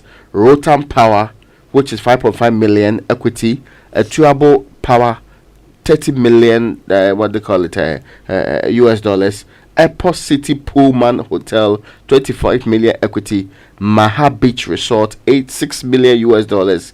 Cardinal Gold Project, 25 million in debt investment portfolio BFS. Then the African Finance Corporation, 10 million equity into a project of its own. In fact, they've listed several of these ones. The crux of the matter is that we are convinced GIF can raise the money, i.e., we will give GIF money, or they will find ways of raising the money to be able to build the first phase. On the face of it, it might sound like a very wonderful one, but I'm not going to be anybody's wet blanket today. I'm just going to say that we live to see. Because after 15 years, it is only evidence on the ground that can convince people. I hope you get my point. Yeah. It is not the talk of what we can do or how we may do it that will convince people. So, yes, you say this is a very ingenious way of getting to work around this. You also say that it's dependent on whether or not the finance minister will be willing to comply with laws and other provisions that we have all put together as a people and make money available for projects that are important. It's not lost on me that this GIF option was on the table right from the beginning. I mean, I've heard people discuss that right from the beginning. In fact, when they said, "Oh, why are we not putting our own money into this? If we can't find the external funding and all the other options that were supposed to be available for it," then people said we had agreed we were going to do what they call smart borrowing, or we had agreed that we will put our money into productive ventures of this sort. So, do we value this as one of them? People say, "Okay, no, we can tow it at a very high rate." Because it's quality road, so if you tow at a high rate, we'll be able to recoup the money and use it for other things. All the options were on the table right from the beginning. I hope this is not an election year attempt. That because it's a 3-year project, you reach a point and tell people, "Oh, we're doing it," when you had to do this and go into elections and all of that. So because it would have been a big disappointment that in 15 years, if you fail, you choose another election year to just do gimmickry. I am hopeful that it will be built. Are you not hopeful? So Raymond and Kojo, I have in front of me, I'm at the website of the Petroleum Commission. Yeah. Now there's this story they posted, no oil cash allocated to infrastructure fund. And it says, despite realizing over 977 million from a record volume of crude oil production in 2018, there was no allocation to the Ghana Infrastructure Investment Fund, contrary to the provisions of the Petroleum Revenue Management Law. Now, this is the Petroleum Commission posting on its website a story published by a website, because clearly they did not get that money. And this was in 2019. What point am I trying to make, Raymond? The point I'm trying to make is that, and you've talked about the Ghana Infrastructure Investment Fund being on the drawing board, being on it. Now, in 2020, when we spoke to Kojo Frimpong, the hope at that time was that the Ghana Infrastructure Investment Fund was going to come to the rescue for the construction of the motorway. It didn't happen. The Ghana Infrastructure Investment Fund is what is actually funding Agenda 111. Okay. So the Ghana Infrastructure Investment Fund, what are the releases that we're expecting? So this is a GOG project. This is a GOG project. And we have evidence to suggest that a lot of the fund projects that are constructed or undertaken by GOG funds most of the time end up not being completed. Because the problem has always been not having a concrete source of funding. Yeah. My point today is that, I mean, if we're going to release funds to the Ghana Infrastructure Investment Fund, that would not be a problem. But for those of you who have expertise in mathematics, you say that in order to be able to predict somebody's future, you must know his past. Yeah. That's your trend. So I am going into the past, something I like to do. And I'm saying, once there's evidence of lack of release, how sure are we that this is going to happen? How sure are we that by end of year we will not be told that there are competing interests or competing projects for the fund? Shall I read what was actually... Oh, where is my microphone? Shall I read what was actually said in the budget in Go ahead. 2023? It says, the Accra-Tema Motorway and Extension PPP project. There is the need to de-risk the project and also to make it affordable for the end user. This is to enable the project to be attractive to lenders and equity investors. To this end, a total sum of the Ghana cedi equivalent of $380 million in respect of equity and viability gap funding has been allocated under ABFA funding to be disbursed to the GIIF Special Purpose Vehicle to execute the project over a 3-year period. Phase 1 of the Tema Motorway roundabout completed. Phase 2, which involves the construction of the third tier of the interchange, will commence. Construction of the flyover, the Accra-Tema Motorway from the Flowerport roundabout, is 56% complete. That was just an update being given. And then it continues. Government is pursuing the strategic decision to procure the 27.7 kilometers of the Accra-Tema Motorway and Extension project through the Ghana Infrastructure Investment Fund. We had 19.5 kilometers have been approved, not 27.7. So, it seems the budget was expecting the 380 million to cover all 27.7 kilometers. But what has been approved by the committee is 19.5 kilometers. We need to try and understand what... Was the budget expecting all the 3 phases to be in one, or this is just the first phase? No, it's still talking about phase 1 here. It's still talking about phase 1. Government is pursuing the strategic decision to procure the 27.7 kilometers of the Accra-Tema Motorway and Extensions project through the Ghana Infrastructure Investment Fund. A PPP concession agreement backed by an appropriate toll arrangement will be presented to Parliament for approval to facilitate its execution. Provision has also been made in the 2023 and the medium-term budget for the equity and viability gap funding required by GIIF Special Purpose Vehicle to enable the project start in earnest in 2023. The project will be delivered in phases. Okay, and then it goes on about the nature of the project. When it's completed, there'll be 5 lanes each on both sides of the main Accra-Tema Motorway stretch, and 6 lanes each on the Tetekwashi-Apenkwa stretch of the road. The project will include the remodeling of Tetekwashi interchange, the reconstruction of the Apenkwa interchange, and the construction of new interchanges at Fiesta Royal, Crossroads, and Neoplan area. Budget allocation for the Accra-Tema Motorway was made in 2023, and then it splits the amounts into the Ghana cedi equivalents.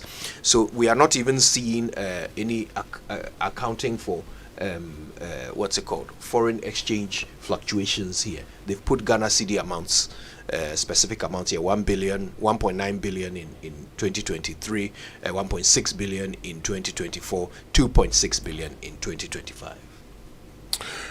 What I foresee happening, and you heard the chairman of the committee saying, when this starts, then based on progress, they can get partners. His word was leverage. They will leverage on this to get others on board. What I foresee happening is that going forward, once we start with the little funds we have, we would leverage on that and get others to support. So, if care is not taken, if we are unable to leverage as we want to, then we have an issue at hand. But this is the other point. I mean, I was talking about Agenda 111, 600 million cedis budget allocation. So this is dated 19th August 2021, Ministry of Finance. Now, the ministry has noted with concern speculations in the media based on allegations by the minority in Parliament that government had already spent 636 million on the Agenda 111 even before the short-cutting of the project. As stated in paragraph 400 of the mid-year review statement, the project is expected to be implemented in 2 phases. Phase 1, pre-contract works, and phase 2, construction and execution of projects. In 2020, 600 million was released to the health infrastructure account at the Bank of Ghana to support the implementation of the district and regional hospital projects. This is the equivalent of $100 million as announced by the government and will be disbursed to contractors in accordance with the project work plan. The said amount had been released into the project account at the BOG but not utilized yet. Project commencement has just begun. So far, only 36 million has been released as part of pre-construction mobilization. Now, listen to this. Following the commencement of actual project execution, as evident in the sword cutting ceremony of 17th August 2021, we expect to draw down various amounts from the accounts which will be managed by the Ghana Infrastructure Investment Fund. We wish to assure the public that the government is still committed to tackling Ghana's health infrastructure deficit and restoring the country to a path of achieving economic and social transformation. So if the Infrastructure Investment Fund has $100 million this year or the incoming year, which projects would they prioritize? The Agenda 111 or the other projects already interested in, and their ongoing projects, let's be clear on that. In their investor promotion brochure, they list so many other ongoing projects they're already investing in or expressing interest in or likely to put money into it. Would there be enough to pursue this 15-year promise that has reached its crescendo because of what has happened with the recent deterioration of the motorway? Look, Raymond, in 2020, 1st September, the Ghanaian Times report, government fails to allocate funds to GIIF for second year running, and they attribute PIAC. They are attributing to PIAC. PIAC. Because they monitor petroleum funds exactly. anyway. So all I'm trying to say is that based on these happenings in the past, I am not convinced. One cannot be certain. Yes, you cannot be certain that this will happen. And that's why... Especially when the chairman of the committee himself isn't 100% certain. He's hopeful, but not certain. So that's it for me. So you see, I'm looking at it and I'm telling myself, you don't have the certainty that you need to say this project is going to be constructed. Because if as a country we have complained, even for this local contractor, what certainties and assurances have we given him? Because those are important for you to move into site and go and start your production and everything and start your actual work on the ground. Yeah. Has he been given the assurance to the level? Because nobody is saying that he should be given the entire amount of money. That's not how projects run. Of course, he might have been given some mobilization to get on the ground. But what are the timelines he's working with? Is he convinced that the money should be released as of the times it should be released, so that we don't start 3, 4, 5 months down the line, then we are back into praying that the project continues or something else is done because the alternatives they provided are not working so well and the current poor state has been worsened, or perhaps the alternatives they are providing are not working? We should be truthful to ourselves, because listen, it's been 50 years of trouble. At least a more conscionable approach is that this is to end all of your troubles with this.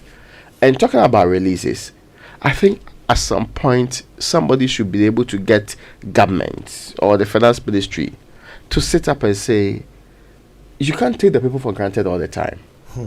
By not doing this, you are abusing laws of this land. Laws that when other people behave in similar form, they are taking on for it. So you took an oath to operate in this office. You took an oath to do specific releases to units. We know, for example, that the Social Service Common Funds is another area that money hardly goes, and there's a big fight over that. But this is your government's promise, a lasting legacy that will be to the good of your government, even for electoral purposes. So there's every good reason why you should, at least in this year of elections, be interested. If it's just for the parochial interest of winning an election, you should be interested in putting money into this project and making sure that it's done once and for all. Because somebody, even at the ministry, should explain that we have recommitted ourselves, because this has been a conversation about, oh, the finance minister says we are bringing it back to parliament, we are doing this and the other things to make it work.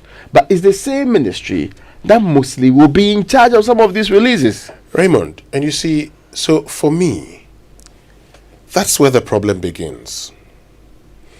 Because if I know your past and I'm to predict your future, based on your past events, my prediction will be it may not happen. And here I'm being charitable from it will not happen to it may not happen. Yeah.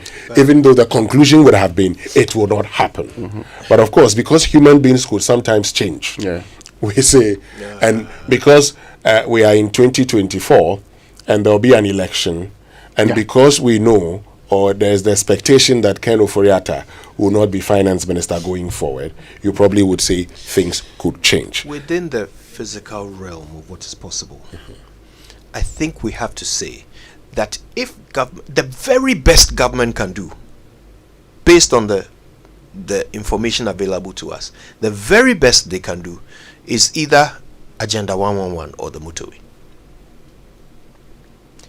But expecting them to do both, is that even realistic? But could you see, this is the point we've been making all the time. If government is committed to something, it will do it. Okay, if government is committed to constructing the motorway, government can do it. What they are going to do is opportunity cost. They'll figure out which of them will get them the most votes and do that.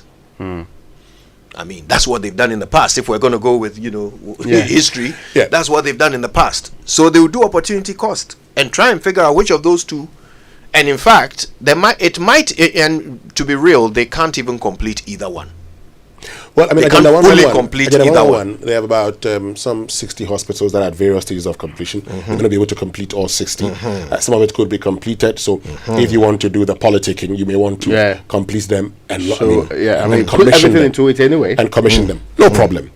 But I am saying that if you also want to do development, which should be what should be the main thing, we can construct the motorway. However, because of how we are indisciplined as a people, particularly the people we have put in power, who have told us consistently that they need a dedicated source of funds, and in most instances, it is not from the state, it's a loan, before they can embark on capital projects, expenditure. My fear is that this could be just one of them. But it's not all about us, it's also about you. So get on to X. You've heard from the chairman of the committee. Are you convinced that the motorway will be constructed? I mean, the construction will begin this year. It has begun, right? They've cut short. As to whether they've started construction, we don't know. Oh, they said they have cleared the sites. I have seen the contractor is moving to sites. I have seen. So they haven't started. I have seen bypasses. Yeah. That one was last year. Okay. So I am not sure whether that is what we are seeing. Well, if the contractor is now moving to site, then they haven't. I haven't seen him on site. Okay. But maybe because what I heard the MP say. But I haven't seen him on site. So if you're convinced, why don't you tell us? Join us on X. Also join us on WhatsApp 055 11 11 997. Stay with us. We'll be right back. Are you looking for a university that will prepare you for the challenges of tomorrow? Look no further than Academic City University College. With a focus on innovation and experiential learning, you'll get hands-on experience in your field. Our world-class faculty will guide you every step of the way. And our collaborative approach to learning will prepare you for success in today's global economy. So if you are ready to make your mark on the world, Academic City University College is here to help you succeed. Apply now at our website www.act.edu.gh or call us on 059 403 0308. Academic City University College, educating future-ready leaders. There is something that drives you. The very thought of it fuels you. And even when the road gets rocky, you keep going, just to get the results that matter. It could be about you. It could be the lives you touch. It could be about someone special or something dear to your heart. Such results leave a sweet lingering smile, a sense of fulfillment. That's why you work till late, yet rise with the sun. Yes, your drive knows no limit. Do it with Stanbic Bank, where we spur you on to get the results that matter.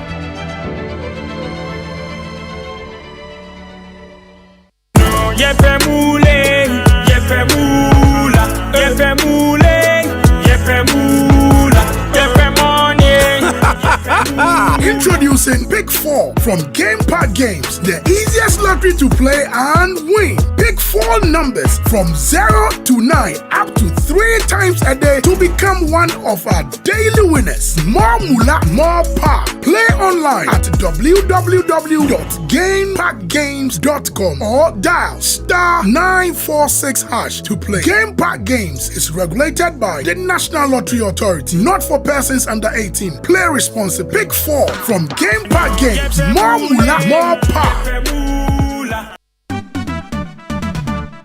National Health Insurance.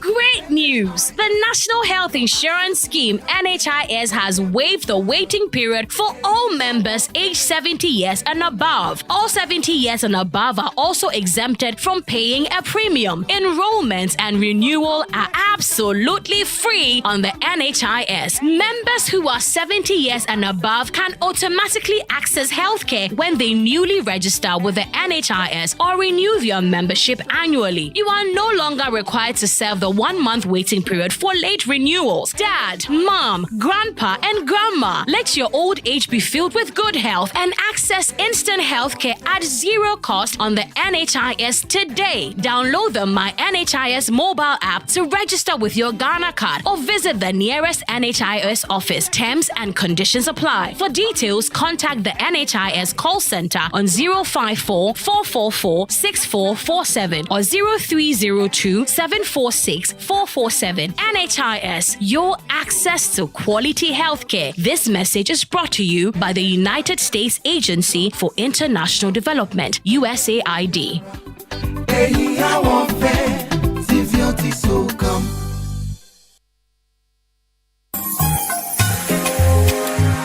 Strategically situated in the busy neighborhood of Kokomlemle is a lovely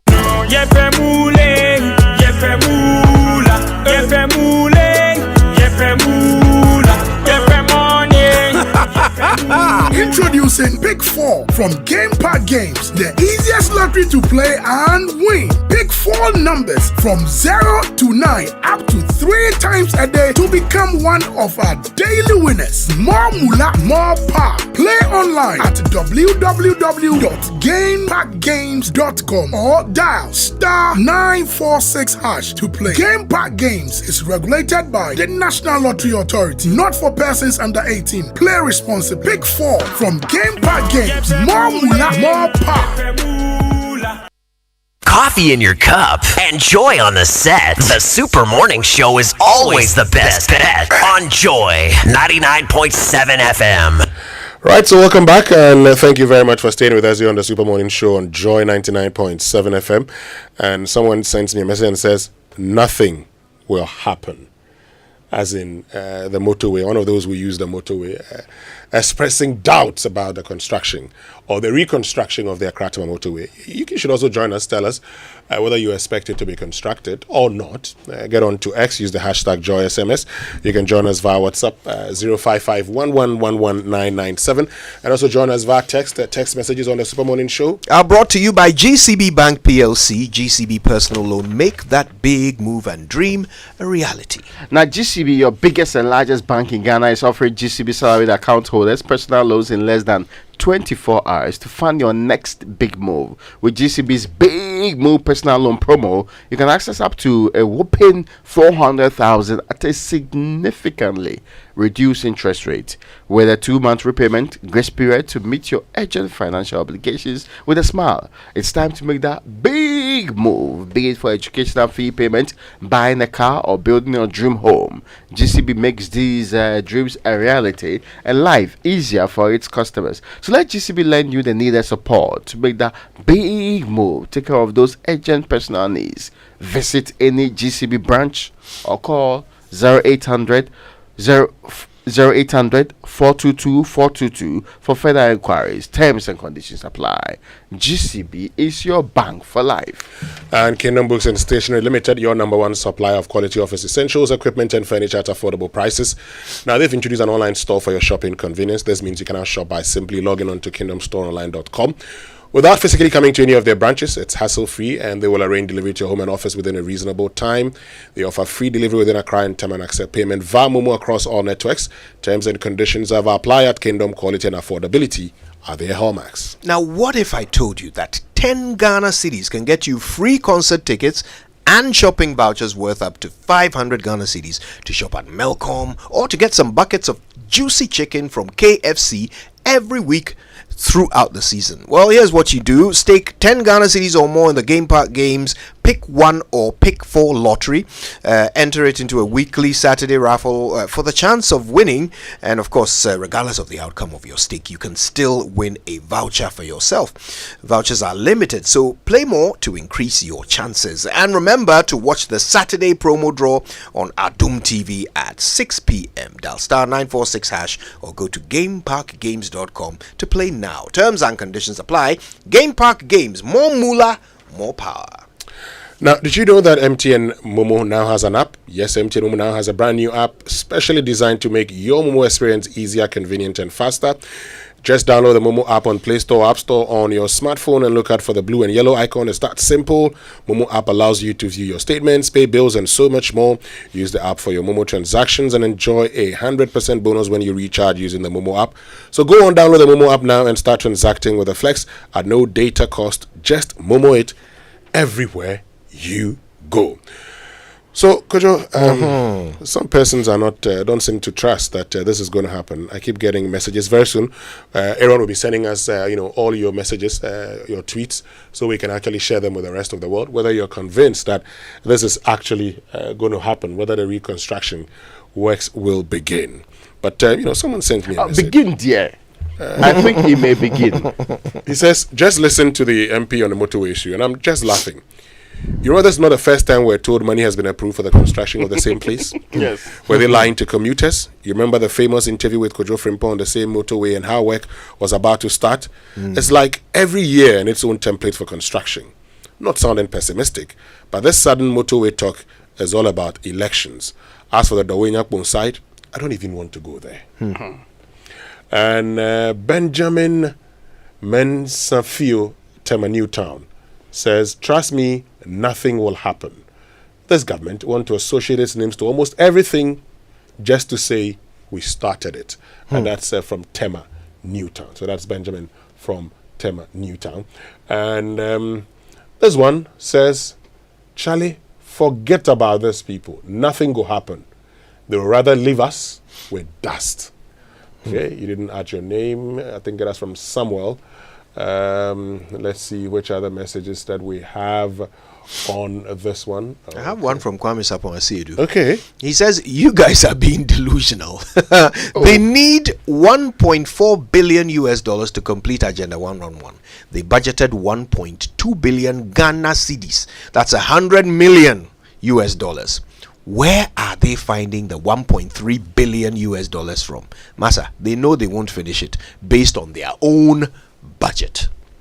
Let me do this last message and then we'll call it a day. Okay, let me just get back to that message. I think we've lost that one. I was just going to read that message to you. That person that had indicated. Okay, so let's go back now. And this one says, what I have taken my time and observed of this government is that they have employed intellectuals that are reading the mindset of Ghanaians. Therefore, they sit and fabricate and throw it out to us. They cannot. And that's PK. Anyway, Raymond, Kojo, I think tomorrow we have a great conversation coming up. Yes. It's the beginning of the year. And we're told there's likely to be a reshuffle. Yeah, the MPP is demanding it. MPs have demanded some in times past. Chiefs have demanded some before. Even reverend ministers have also asked for some changes in the realm. Now, party is asking government to make changes. Who do you think should go and who should stay? Indeed, we'll do it. We'll do the reshuffle together right here on Political Thursday. That's tomorrow on the Super Morning Show. Don't miss it. Until then, my name is Winston Amwa. My name is Kojo Youngson. I'm the morning man.